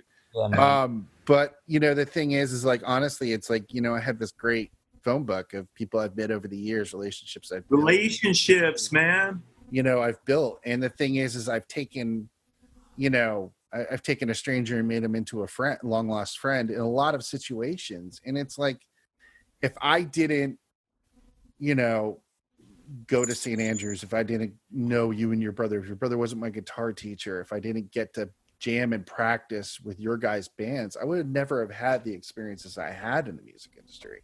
Your brother shies away Your from personality, you always were there. You Yeah. kind of just showed up. Always. You, Dude, like let's do a this. lot of people won't show up. They're like, you know, they won't do it. But you always were there. You always Yeah. networked. You always you were always there. You made Yeah. yourself there. You were present. Present. You showed Always. up. That's Nope. the key. Just Nope. show up. You know, the lightning in the bottle happens when you show up. If you don't show up, you miss the lightning in the bottle. But also you get those experiences too that you can never buy. Yeah. Right. I mean, that's the other And the wisdom and the knowledge of people who've already done it. Yeah. You know, and yeah, I mean, it's Mike, you know, to what you've done with your what I've watched. I knew Mike when he was 28, 27, 28.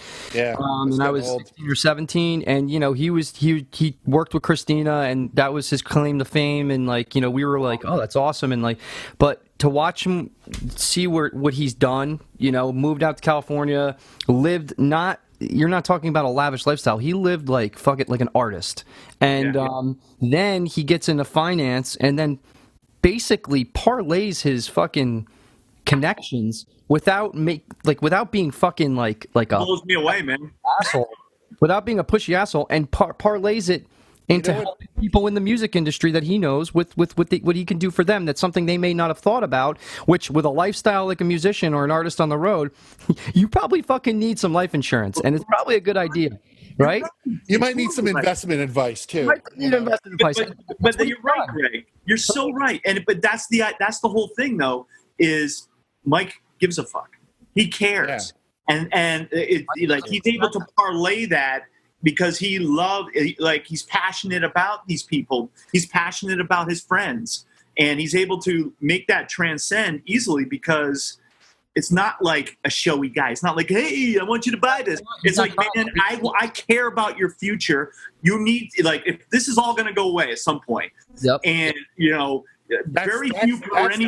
that's like the thing that keeps me up at night. It's like, yeah, no, I know it does, man. Not talk about the day job too much, but it's like, the thing is that, like, I look at situations and I look at like it's a big game of connect the dots. Mm-hmm. So like if you have somebody in a situation, A, B, and C band, who's been around for years, and you can turn it into making them their own bank.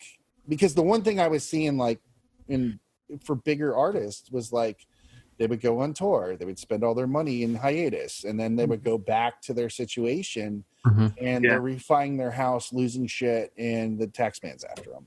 Or they're trusting people they shouldn't trust. Are they trusting people they shouldn't trust because of bad advice, or there's the lack of fear, or there's the lack of education? I think the thing is, what we're trying to do in this podcast, and not to give it a plug or whatever, is to disturb and entice.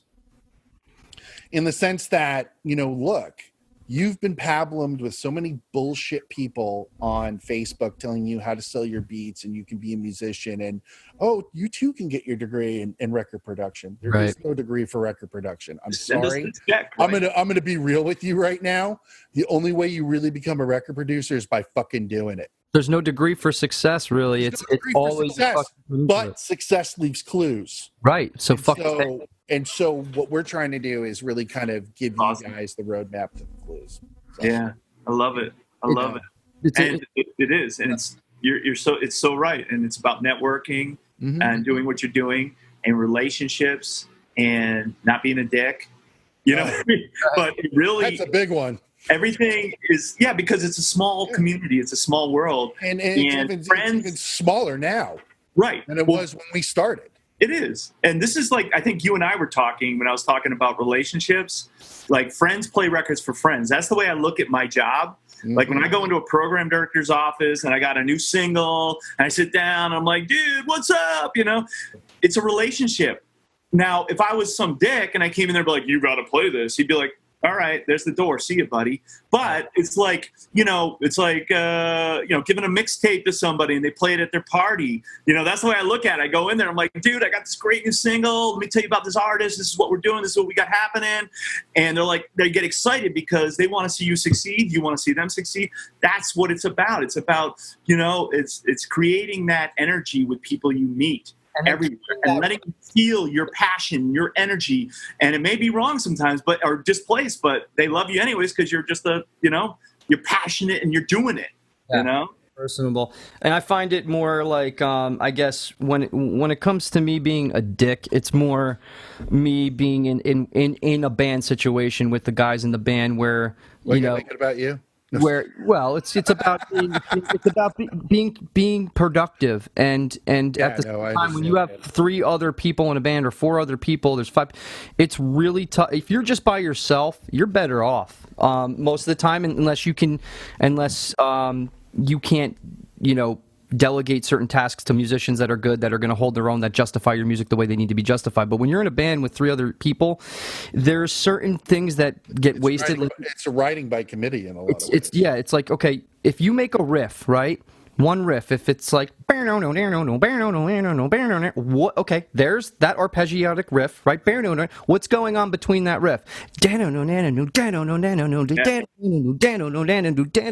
Right? There's a rhythm behind that. So take what you have and use every piece of it that you can.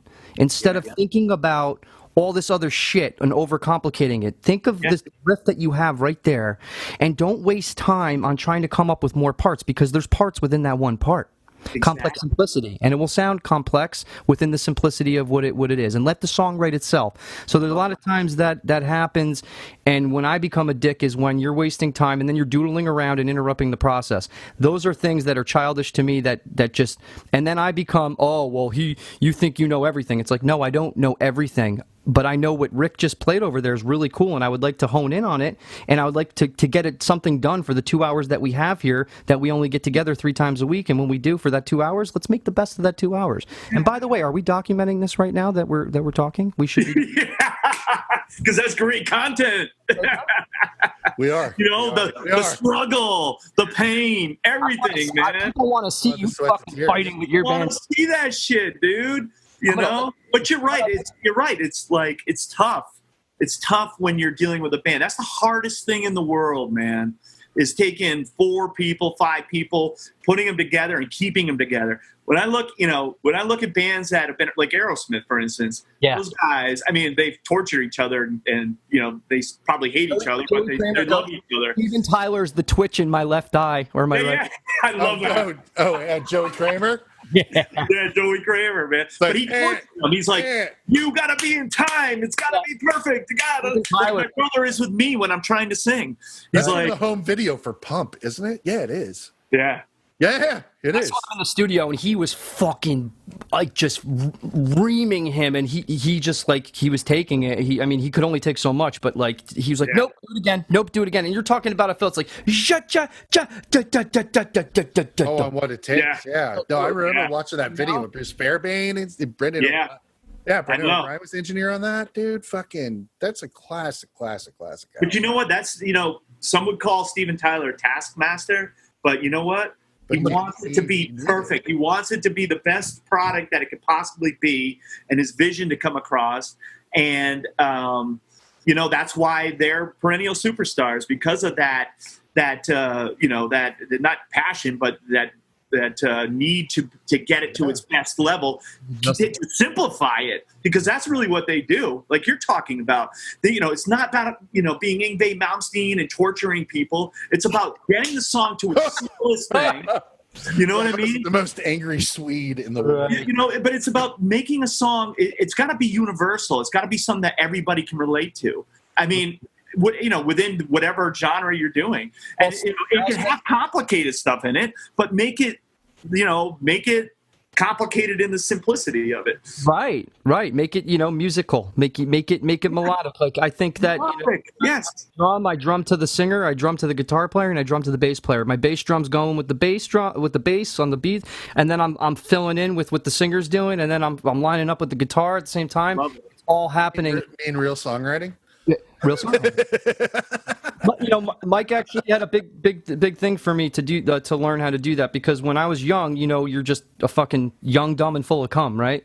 Let's just say I still am.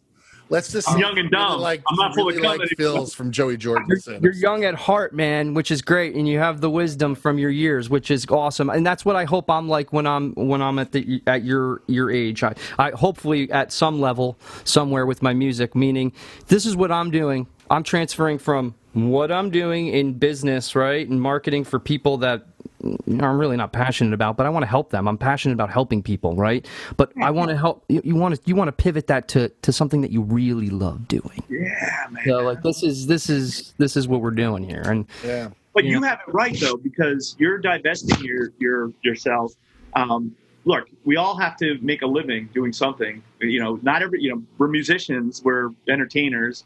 You know, but if you're serious about what you're doing, you're gonna do it like there's no tomorrow. This is what you're doing. You got to work. You got to work. You know, it might be outside the music business, or you diversify and you play on the street corner. I forgot what they call it, but you can sell your EPs there. What's it called? Busking. Yeah, you could. I mean, there's bands that have sold 30,000, 40,000 copies of their shit. You know what I mean? There's a band here in LA. There's like all sorts of ways to monetize your career. Teach. You know what I mean? There's a band here in LA from Portland called the Watertown Band.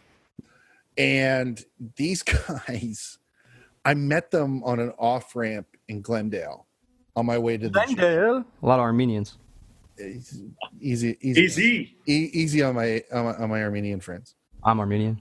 I know you awesome. are. But I'm Scottish. Nice. But the thing is, these guys literally hand out business cards at every off ramp on the 134. Fucking great. And they've built this, and they live like artists, dude. Like they do live Instagrams from their house and stuff now because they can't get on the off ramps anymore. But the thing is, they've built a following based upon that. So go check Yeah. them out, Watertown Band Instagram. Yeah, see, now I'm going to check them out because you became. They're a fan, and now I'm gonna become they're fan. like a bluegrass country band. They're fucking awesome. But this is what it takes, man. If you really want it, you got to find cool ways of doing things Yeah. and make it happen. And you're right; it's hard with a band, especially when guys, they're not. A couple guys might not be into it as much as you are. You know, well, when that happened to me in the past, I parted ways. And I'm not saying you should do it or anybody else, but I have a certain integrity, and like when I was in bands, I always About wanted standards. I wanted to get out. I wanted, I would torture them with vocal practices and harmonies and writing sessions, just like Mike did to you, and you do, you probably do to somebody else right now, because we have standards that are higher. And I was serious about doing it. I wanted to do it, and I was giving it everything I had. So, you work for 8 hours a day. Well, okay, that was your first job. Guess what? Now you got your second shift. Go out and write, record, go play, do your gigs. You know what? You might only get 3 hours of sleep that night, but you know what? If you want a career, you want to make it happen, guess what? You got to bite the bullet and do it. Yep. And there's no getting around it. No matter what no matter what you're doing and how you're doing it, you can't get around it. You have to put in the time. You have to keep going. It's the 10 hours, Yeah, I have people that are paralysis by analysis. Oh my God, I hear you. There's so much shit. Man. It's the worst. Yeah, and I have shiny object syndrome. I have courses of how to do this and what to do, and I follow them, and I believe in them. But I also there's something that we don't believe in, and Mike and I have spoke about it. With a lot of these people are doing these gurus, they call them. They upsell you and upsell you and upsell you, so they run it like a complete business. And I'm not gonna have somebody opt in with their email. Thank you for your email. This is what you're gonna get, and then upsell them every time they opt into a new page. I'm going to send you a free brochure or a PDF format that shit of you already know. Go fuck yourself. Right. And if you want to learn more, you just give me your credit card right now, and we'll drag you along for another year with stupid shit like this. Yeah. Well, so what we decided is that you can make money in other ways. You can have sponsors, kind of like what Stephanie's doing, right? Yeah, man. We will have sponsors that are congruent with our message, and we will be able to have affiliate links for those, and we will make some sort of income off of them starting out as people purchase through our platform. But the thing is that you got to understand, we are a company of service, so whatever proceeds we're making, we're not taking personally. Well, we're putting it back into the business. We're putting it back. You're investing in this company. Right. This is your dream, and what you're doing. Yeah. So it's not lining your and it's good for everybody, just like you're saying. Eventually it will, but that's part of we're not this isn't fucking welfare. What I mean? As a musician, it's like you're doing this for a reason, but it's for the right reasons. And when things are done for the right reasons and they're done with passion, then they fucking happen and they work. Right. Like Steph's doing with the restaurant. I mean, see, Mike, that's perfect example. You feature, and you're helping the local community at the same time. Helping out people. The more people you help, the further you get. Yeah. You know what I mean? Yeah. It's just the way it is. The more you give, the more you get. I mean, it's true. It's true, man. It's so true. That there's nothing hippie, fucking dippy about that. Right. It's the truth, man. When you come at people with love, compassion, and empathy, and you approach them like that, it changes their world. It changes your world. You inspire them. You don't even know 90%, 100% of the time maybe that you're inspiring somebody because you never see them again. But that person may have taken that spark and did something big with their lives. Like you were talking about, a song changes somebody's life. You know what I mean? They come up to you and talk about it. Well, fuck. If somebody came up to me and told me that a song changed their life, I would sit there and be like, come on, man, let's go grab something to eat. Let's talk. Right. Yeah. You know what I mean? Because that would holy crap, that would inspire me. Yeah. And you want to, you just want to ask them questions, and the more you listen, exactly. What is going on? People will feel like I had. Okay, so when I was out playing, often, I would have more fans there for me than the band would for them. And the reason why that was because I always went out there and I talked to everybody. Personal that came, touch. and they'd be like, "Dude, we came for you." And I'm like, "Well, what about the rest of the band?" They're like, "Oh no, they're really good, but we came for you.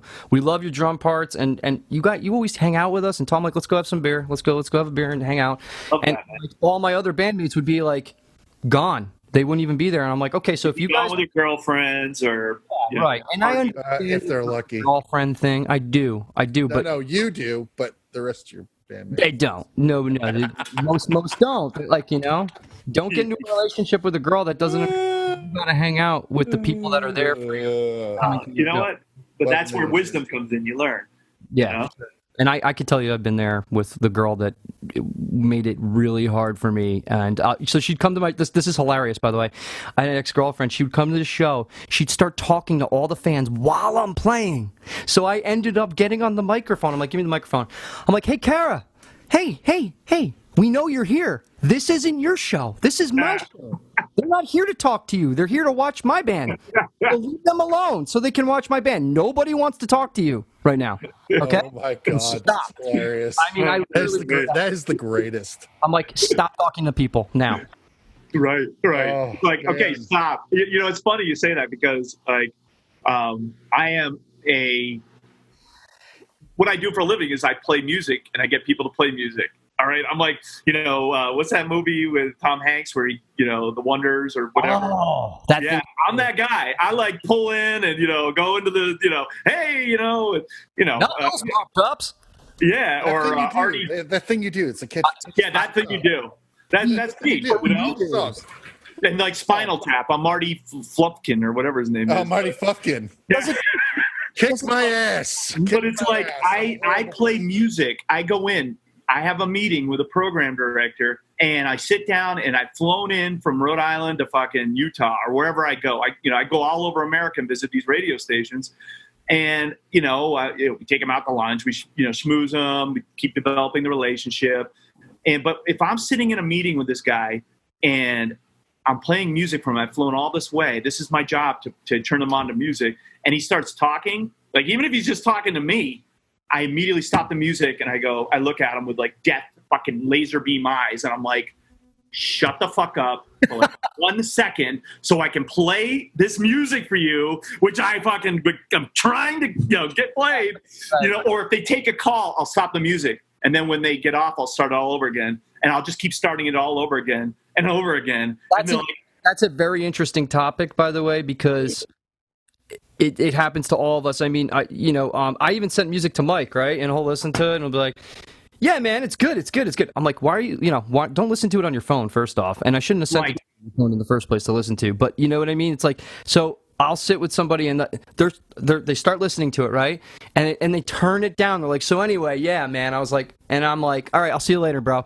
And that's not me being a dick. It's like, I came here to talk about my pet peeve, man.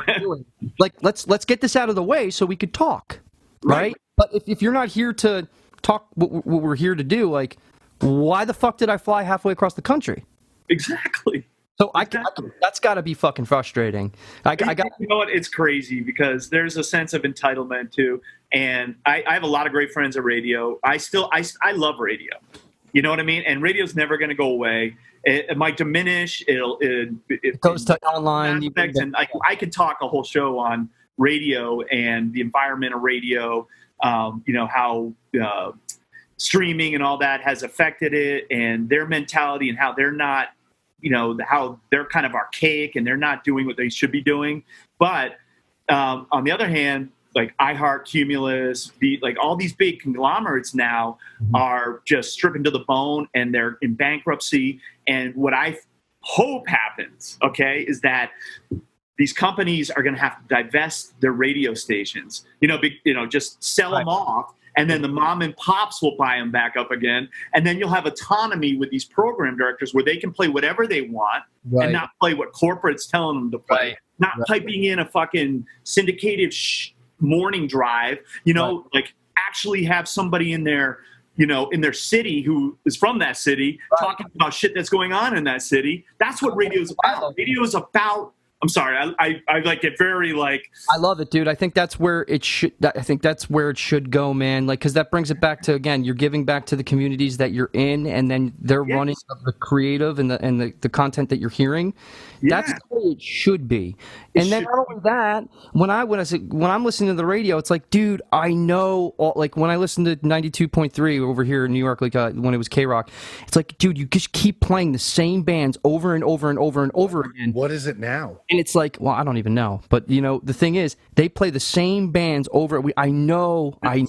these bands. Well, give somebody else a fucking chance, not just because I'm an original artist and I want to be on the radio, just because that's where it should. You're keeping it.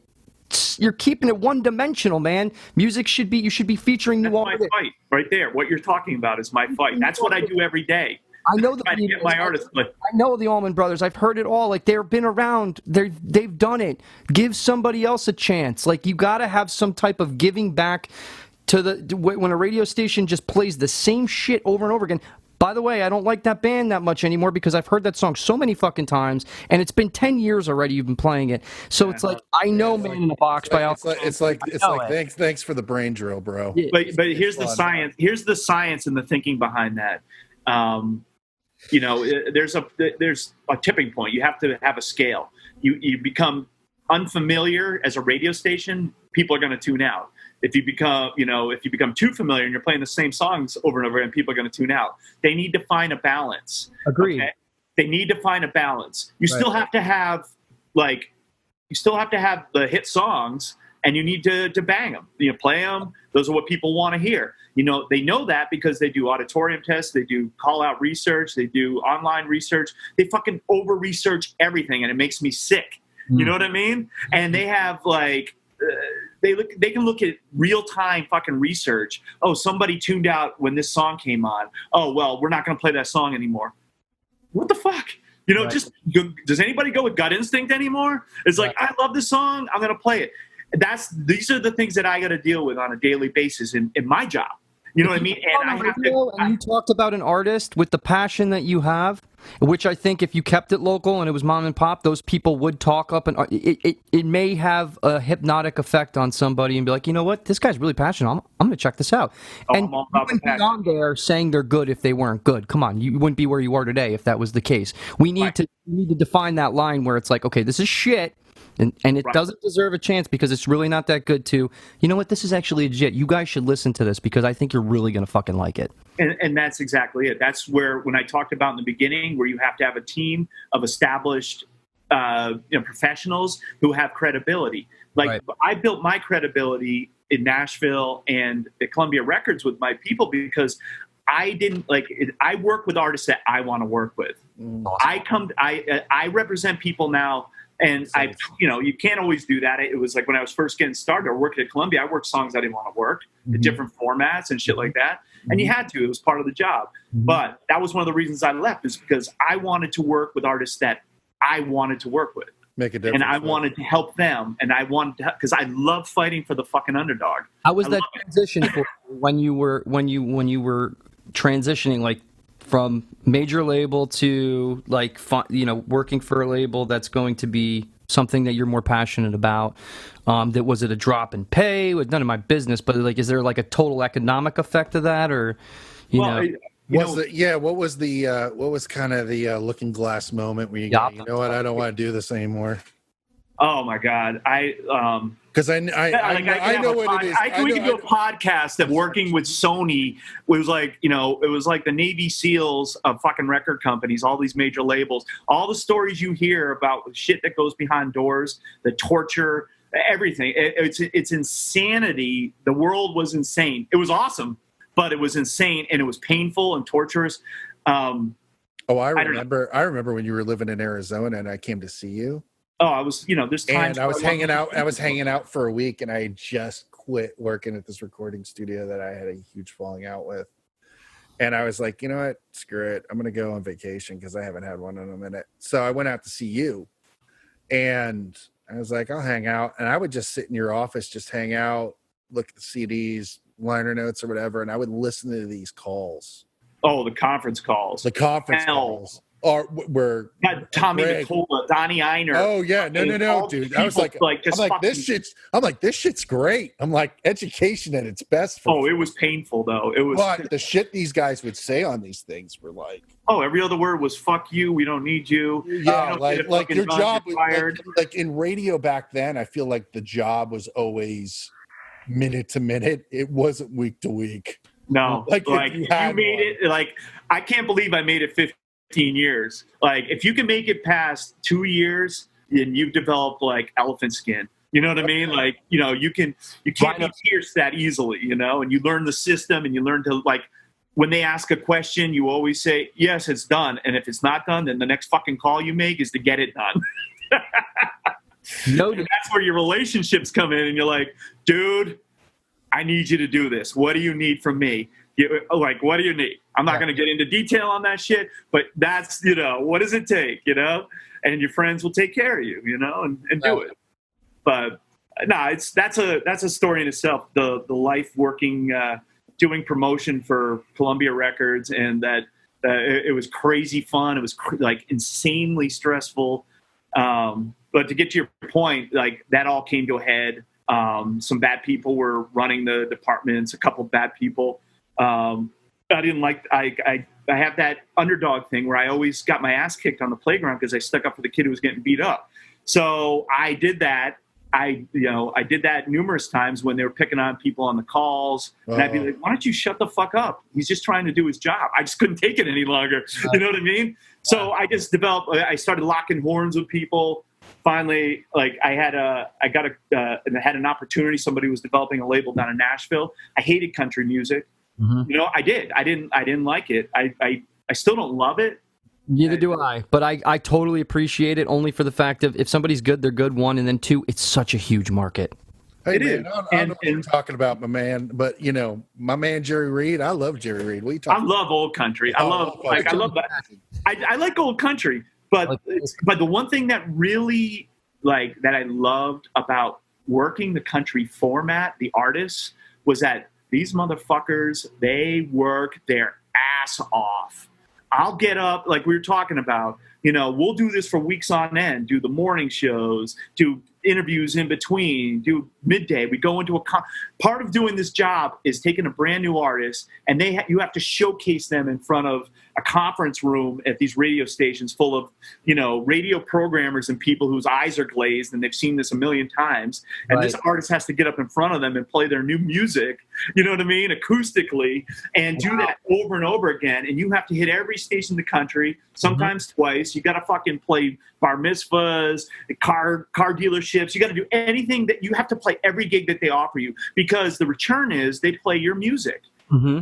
And that's And not even where they make it. They're really making their money. That's an investment of their time that pays dividends later. But at the same Right. point, they're getting people's names, numbers, and they're marketing to them at the Exactly. All those little things that you're doing, and it all starts with Destiny's Child. I was telling Michael when I worked with Destiny's Child when they first came out, the very first show they ever did, and it was at Power 92 when I was down in Phoenix, and it was like Busta Rhymes was playing and some other people, and they were like Beyonce and Kelly and the two other girls who got kicked out.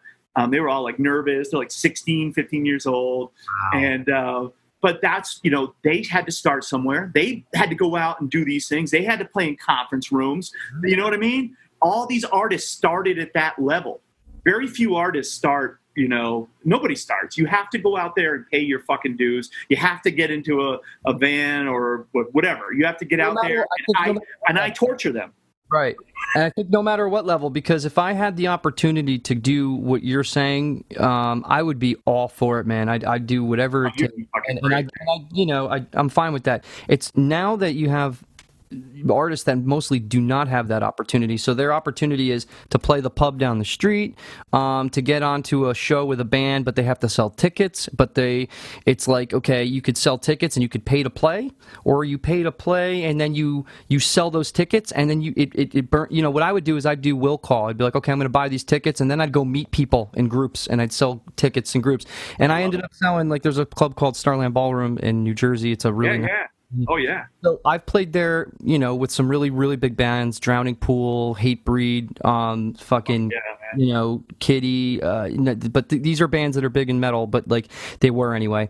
But like we had to sell fucking I love tickets. metal. And I'm like, you know what, guys? I'm gonna fucking sell them. And they used to be privately owned before AEG.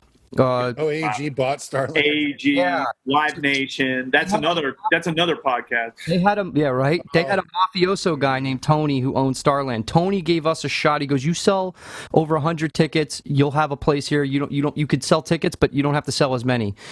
And we did it, man. He's like, "I love your band. You guys are welcome back here." Then they get sold to AEG. They get acquired, and I call up. I'm like, "Hey, it's Greg from so and so band." He's like, "I don't give a shit." He's like, "Dude, it costs $10,000 just to open the doors here."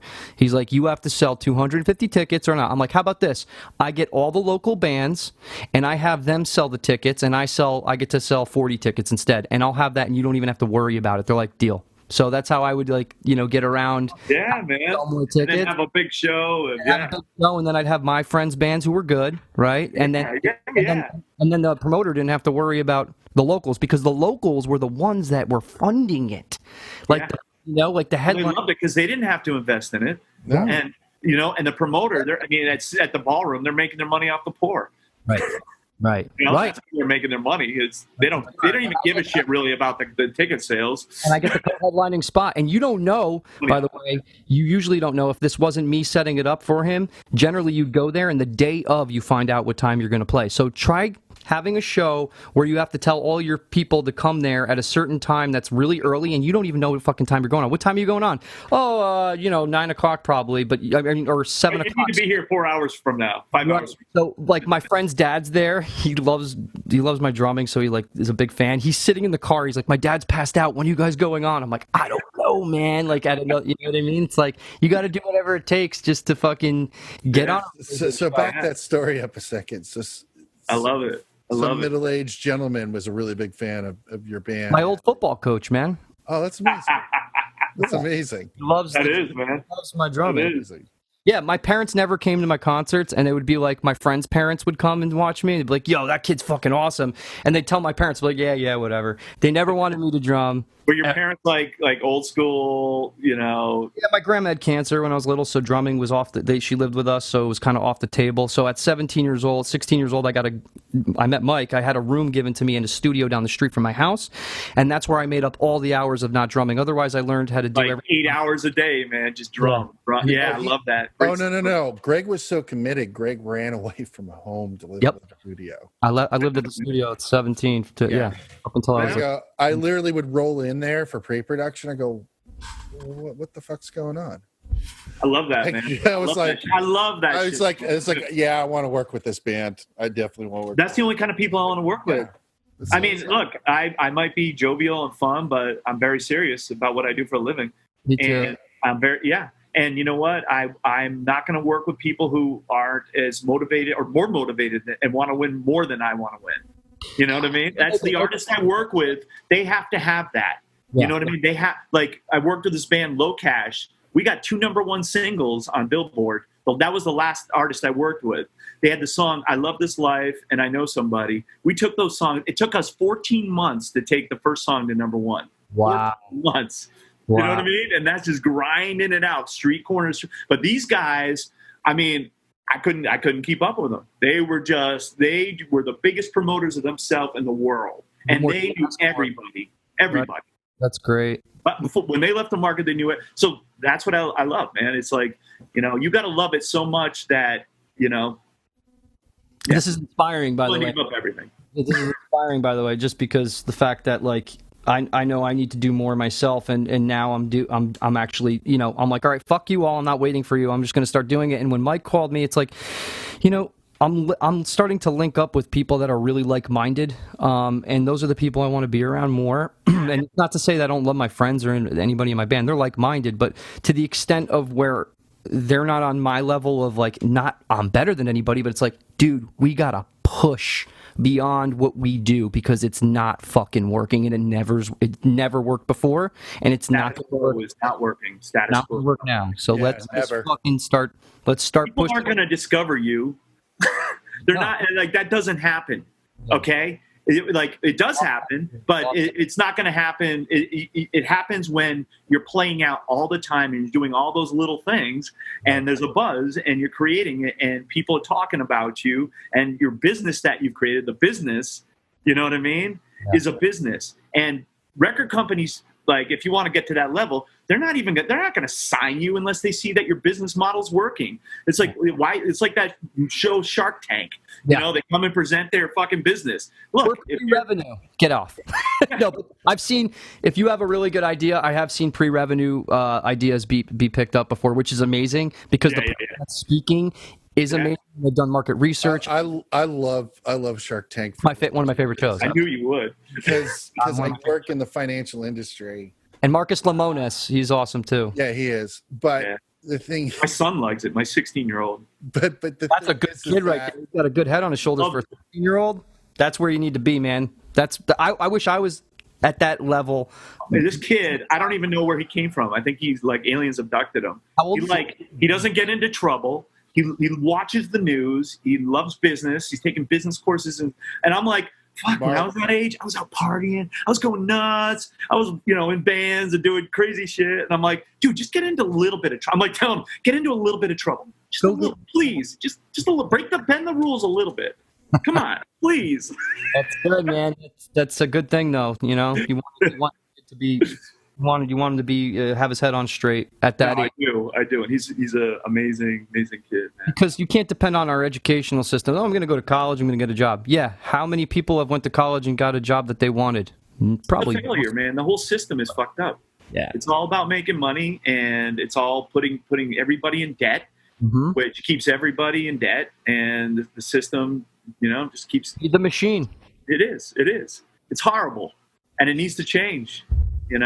I mean, look, I didn't go to college, I mean, maybe things were different back then, but I'd like to believe that you're a self-made person, and you can learn and you gain wisdom because you seek it out, and you have to be open to it, and you have to have no ego and not be a dick.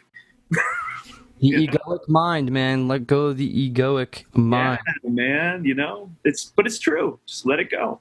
Should I go watch Netflix, or I can actually go play drums whenever the fuck I want?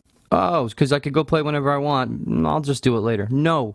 Go play fucking now. That's when you need to do it. Like, if you don't want to do something, go fucking do it. Yeah, exactly. And again, that's like, as an artist, you can't wait for the creative, inspiration to come down from the heavens. It comes when you're fucking 8 hours into playing on the drums, and all of a sudden you come up with this sick beat. You're like, oh my God, where did this come from? Well, you just practiced for 8 hours and you didn't want to, and all of a sudden it comes. It finally clicks. So credit to your brother, Steven, who will actually be on episode 4. Episode 4. Episode 4, he'll be on. Oh yeah, you're gonna meet my bro. So we're gonna open the month with the Shaw. We're gonna close the month with the Shaw. But he's a great dude, man. But is he younger or older? He's older. Yeah, he's older. But for 2 years, he's had his Logic set up at home. He's like, bro, when are you gonna get it? When are you gonna get it? When are you gonna get it? And when COVID came around, I had a converter that I hadn't plugged into my computer forever, so I did. And I kind of went for it, and I landed this spec Coca-Cola commercial. But it was only because I was doing music every day and really writing. And dude, there's a ton of stuff that just doesn't work, and you have to get through, I think, that friction point of I'm now on the other side and I know what I really like, and tastefully this is how I would do it. Don't stick to one thing. You know what, you got to keep those 20 songs that you did. That's great that you did them, but don't think that you're going to pull one from that and it's going to be meant for this Coca-Cola commercial. Right. Why don't my point is from that practice and from doing that every day, and that's the dividend. Dividend is my buddy JP called me up and said, hey man, he's like, my composer's sick. He's English. He's like, hey, you play guitar, right? I said, yeah, I got a little recording set up at home. He goes, hey, can I send you this commercial and maybe you can put something to it? And I said, sure, send it over. And literally I wrote the thing in 5 minutes and then spent another 3 hours perfecting it. But the thing is that it landed. And at the end of the day, when you're landing stuff and you're hitting stuff on a regular basis and you have that momentum, once I say, like I said, once you get over the hill or you hit that friction point, you're through it, it becomes gravy. It's like when you hear people talk about the millionaire concept. If you make the first million, you know how to make the next million. Actually, my buddy, who you know him too, Dave, Keith Nelson from Buck Cherry, is the one who told me that. He's like, once you make the first million, man, he goes, then you know how to make the second million. Right. And right. there's a lot of truth to that, because the thing is like, if you want the privilege of not cleaning your own toilets, you're not good, and you get that privilege where you have someone who will, unless you really like doing it, you're going to literally, I mean, The it's golden toilet. the golden toilet. Oh, the golden toilet. But I mean, the point being is that you're not going to go back to that, Right. you know, because you know how to do things differently. You drank from the fountain of glory.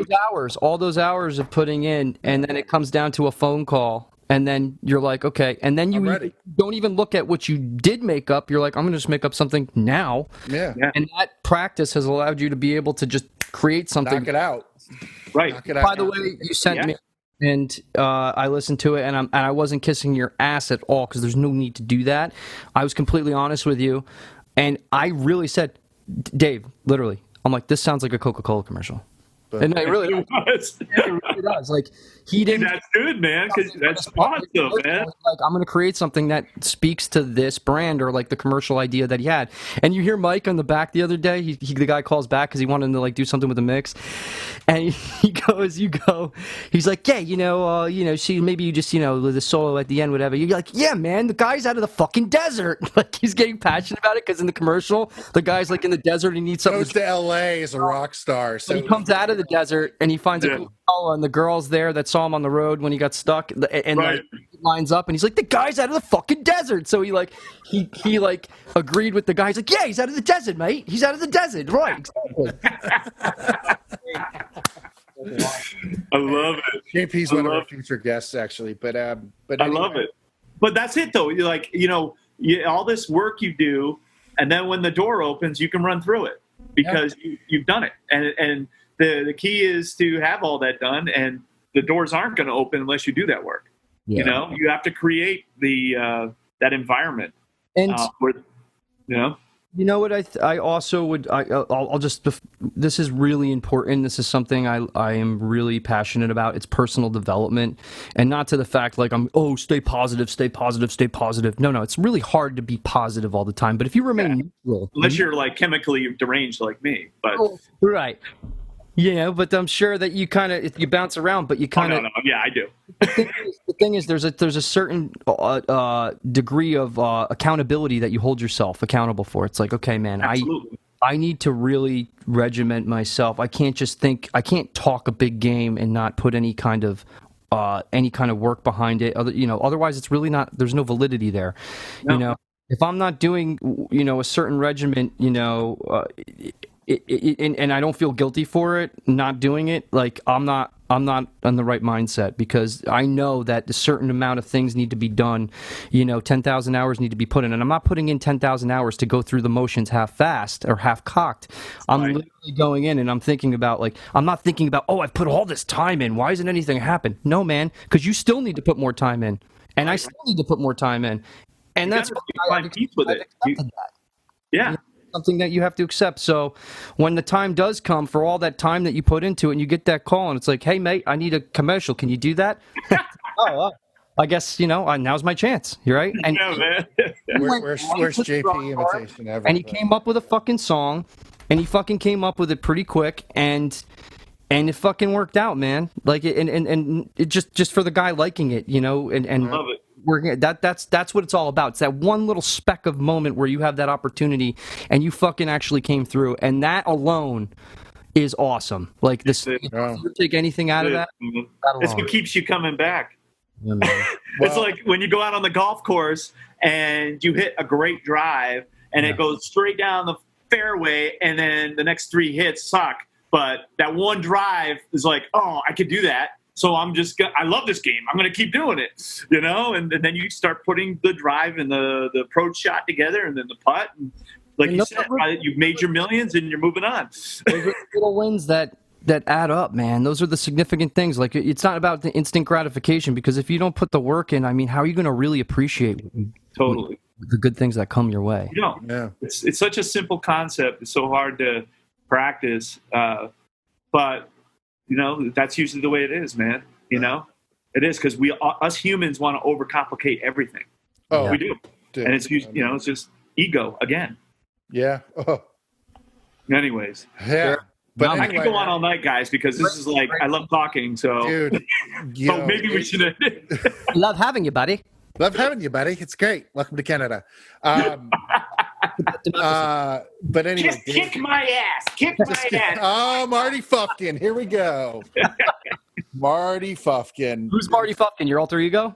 No, Marty Fufkin. He was in the Spinal Tap. Yeah, he was the radio promotion He guy. was the for record Oliver. radio guy. Oh, And it was played by Paul, from guy Letterman's from band, from Letterman's band. Letterman. Paul Paul Schaefer. Thank you. Paul Schaefer was from Really? Fufkin, yeah. Oh, it was hilarious. He was this Yeah. record guy, like the The stereo. worst radio promotion guy ever. He Not set him you. up for like gigs with like a jazz, like they're like a heavy metal band, and they did like the, Yeah, and then I jazz said, stuff. puppet show before Spinal Tap. Yeah, Remember when they're going to walk on stage and it's just taking them forever and they can't find the stage? yeah. They're like, "Hello, Cleveland! Hello, Cleveland! You gotta watch that movie, man. It's Oh. classic." Yeah. Does this Hey, go? Greg, What's you wrong want to with hear? being sexy? You want to know what's funny? Like when that movie came out, I had hair down on my ass, and I was in a rock band, and I didn't think it was funny. I was like, No. "Whoa, they're making fun of me, man!" I was like, "This isn't funny." And then years later, I watched it. I'm like, "Oh my god, that is fucking hilarious!" how my life has been parodied. I had to get over my ego. Well, everybody has to do that at some point. Everybody has that, and Yeah. It's Look, good. I have a lot of friends that are very successful, but like my old bandmates,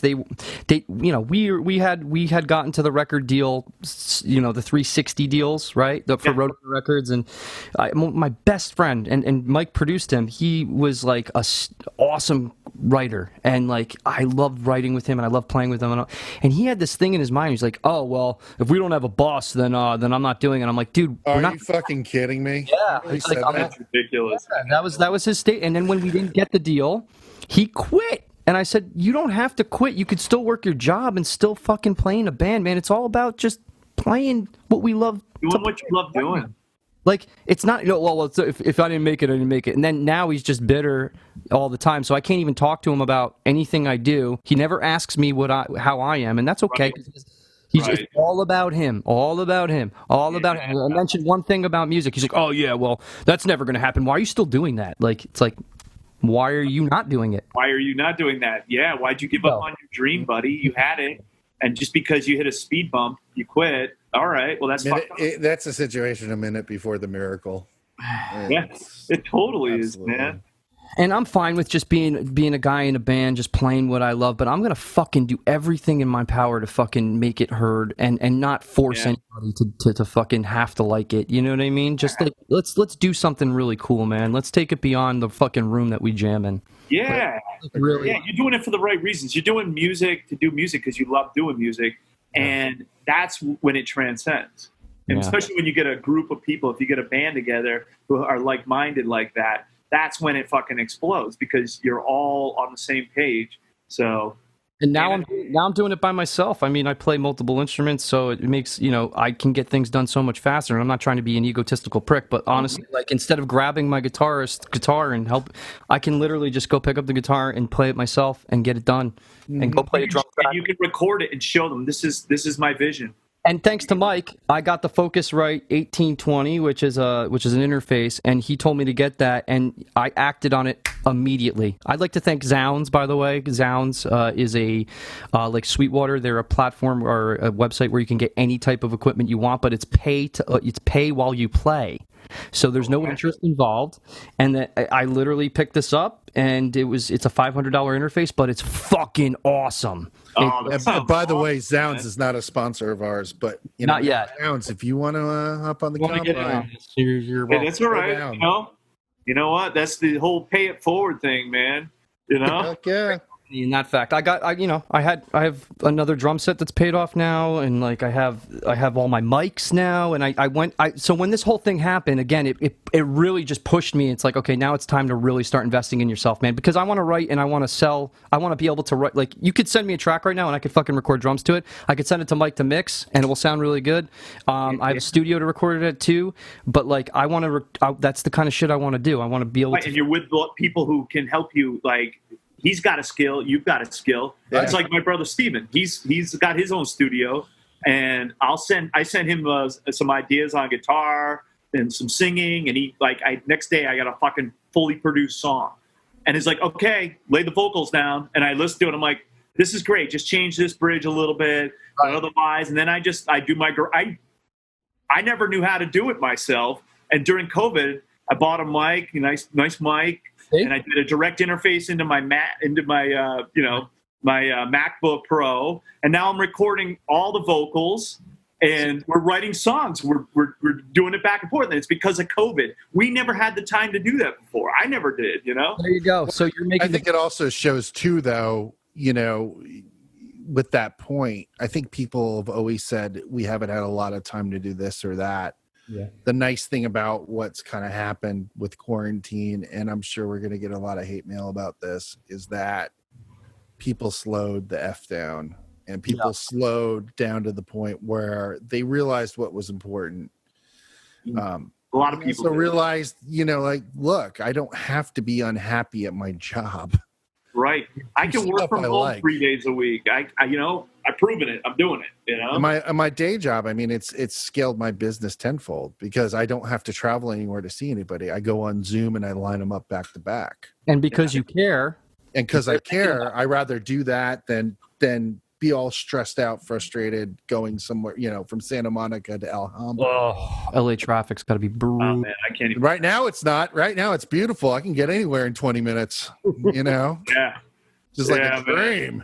Just think about dream. the air, how clean it is. I've seen pictures of LA. Oh, dude, it's insane. Like, man. the mountains have been nice and crisp and clear from my patio. Like, Ugh, it's been great. But you know what, I man? love it.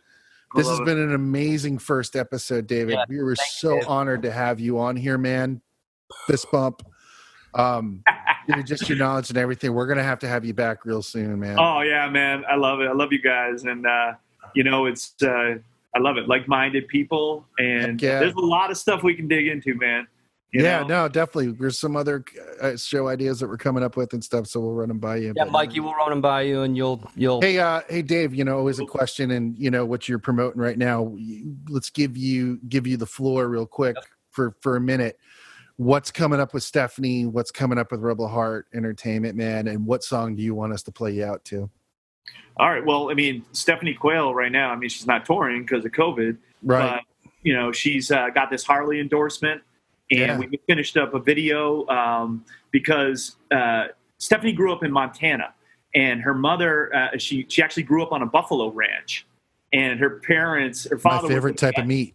Oh yeah, bison, man. So she grew up on this buffalo bison ranch, and her mother taught her how to ride horses when she was a kid, and so when she got this Harley endorsement, this is thinking outside the box. What can we do during this period that's different? We created this content where it's called From Horses to Horsepower. And it's a story about how her mother taught her how to ride horses, and her mother rides Harleys too. And her mother's they filmed her, learning how to ride a Harley. So it's just a great mother, that's what I'm talking. Story. That's amazing. Yeah, but that's like the compelling stuff. So and then you get the Harley tie-in where they're playing it. They're putting it on all their socials. They're going to be playing it in their stores. So that's these are the alternate things where you're getting seen in all these different locations. You know what I mean? So that's what Stephanie's doing. Obviously, we're working her single. It's called What You Drinking About. And by the way, it's What You Drinking About Wednesday with her. And she's probably already done her social media shit. But check her out. You got to check her out. She's amazing. She's got amazing songs, amazing catalog. You can find her music anywhere. Yeah. So do it. Stephanie Quayle. And for the Combine community, or actually Combine Nation, we're going to leave the link here in the in the show notes so you guys can see all that stuff and follow Stephanie in a great You'll way. love her, and just keep in mind she's just a whole hell of a person, man. A great human being. Man. Yeah, Dave. you're a hell of a person too, man. Thank you so much. Yeah, brother. Yeah, Thank you no, very much, I man. love this, man. It was great. I appreciate you guys inviting me in to do the first show. Yeah, you're episode 101, man. So yeah, Awesome. Awesome. All right. Well, have a good night, guys. we'll talk soon. Take care. Bye-bye.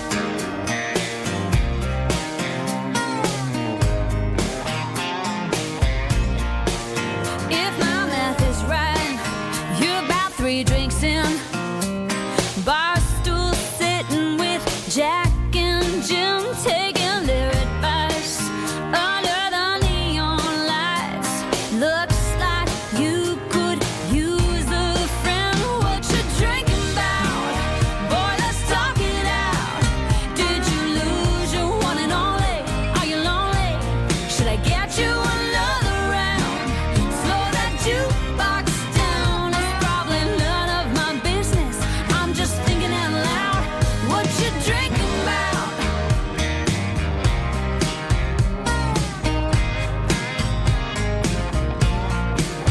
No, I can't resist those tipsy, heartbroken eyes. And I can't lie, I could stay here all night. Couple hours till last call. Baby, you can have them all. Tell me what's on your mind. What you drinking about? Boy, let's talk it out. Did you lose your one and only? Are you lonely? Should I get you another round? Slow that jukebox down. It's probably none of my business. I'm just thinking out loud. What you drinking about?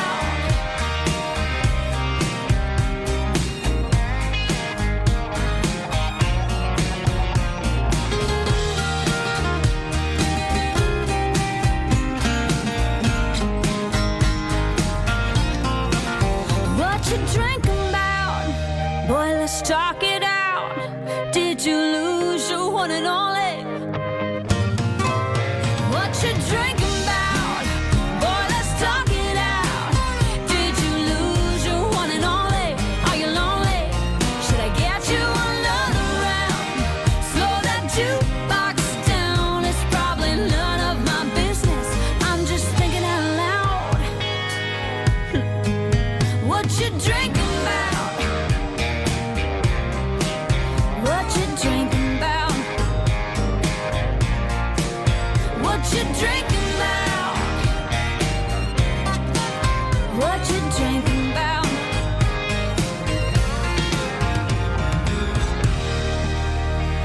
I really like the fact that he kind of speaks to the creative ways of how an artist can kind of break out of the normal everyday channel of promotion and what Stephanie's doing with these like hey y'alls and things of that nature that she's been doing for a while. It's very impressive to see where people are really allocating their time versus, subsidizing it from the live events that they're having to do. Now they can't do that, right, Mike? So Yeah. Dave is a great representation of somebody who comes from, Columbia Records, 15 years there and working with artists. And now, he's taking all the traditional ways of marketing and coupling them with the new modern day way of doing that. And he's doing it on the Most fly, definitely. which is impressive. And the data that they're getting back through their advertising and their organic methods are that this is working in the fact that she has her own show. Right? Yeah. So all about her and what her day's like on the farm, and she gets her fans included in it. And, it's just engaging content. And at the end of the day, like we said, it really comes down to just taking the initiative. I got to do it myself more of, what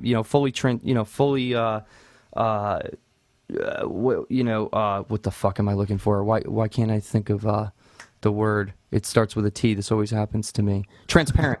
Transparency.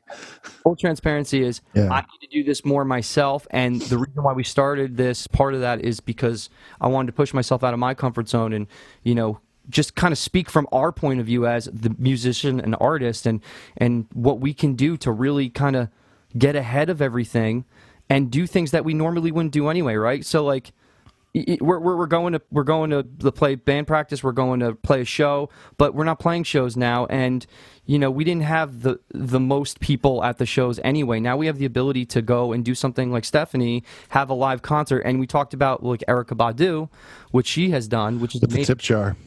I mean, she charges $1 for her. That was her first concert. She's on her fourth concert. She's charging $3 now. She's raised over $100,000, brought it to the venue, and then started filming the concert there without the audience there, of course, and then just keeps making the production that much better. Now she could pour those dollars into making a better production. And I guarantee you those economics work out way better in the long run than what she would have been doing normally. Not saying it wouldn't have brought her money, but this new way, like, look, she just had one little concert. She was in her kitchen, raised $100,000 right off the bat. Now that's Erykah Badu. What do you, the artist that's not Erykah Badu or that credible right now, have to do to get ahead of that? And that's what comes back to what we're saying with Stephanie, and she's already ahead of it. The way he's worked with her is such an impressive thing. Yeah. From nowhere. It's really not even so much out of the box as it is kind of just the hustle. The hustle. It's the hustle 100%. Like you can't,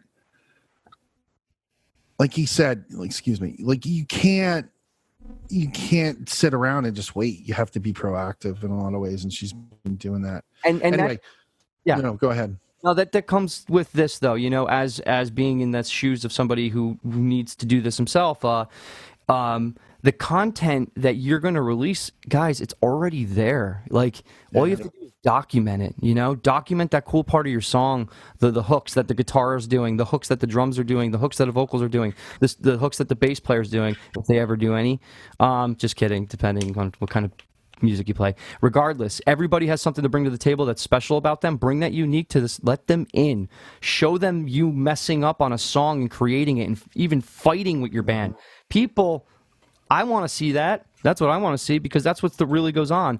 And then on top of that, the journey it's taking you to push yourself to go and put this content out there. I mean, that's content within content. So what we do is we take one piece of content, we can use it for 5 different platforms of media platforms: YouTube, Instagrams, Facebooks, TikTok, which something completely that is something everybody has to adapt to at some point, but I need to adapt to it more. But take one platform at a time and just start building it. And as long as you're putting out that content and documenting yourself, put little 30-second clips together like this, and you put that up. Well, this is more than a 30-second. This is definitely more than 30 seconds, but we'll have those 30-second clips. But. Yeah, no, totally. Hey, guys, this has been a great week, first episode for us, and we've had just a blast doing it. We want to thank you guys for your listenership and viewership on YouTube. Please find us at Instagram, Greg. Instagram is The Music Combine now. And then our website, www.themusiccombine.com, which is actually being developed right now, but it's in the making. It's happening. So it's getting there. And then you can also, if you really need to reach out to us in any way, shape, or form, we'd love to hear from you, hear your tunes, things of that nature. Go to themusiccombinenow.com at Gmail. Well, sorry, musiccombinenow at gmail.com. Correct. And again, musiccombinenow at gmail.com.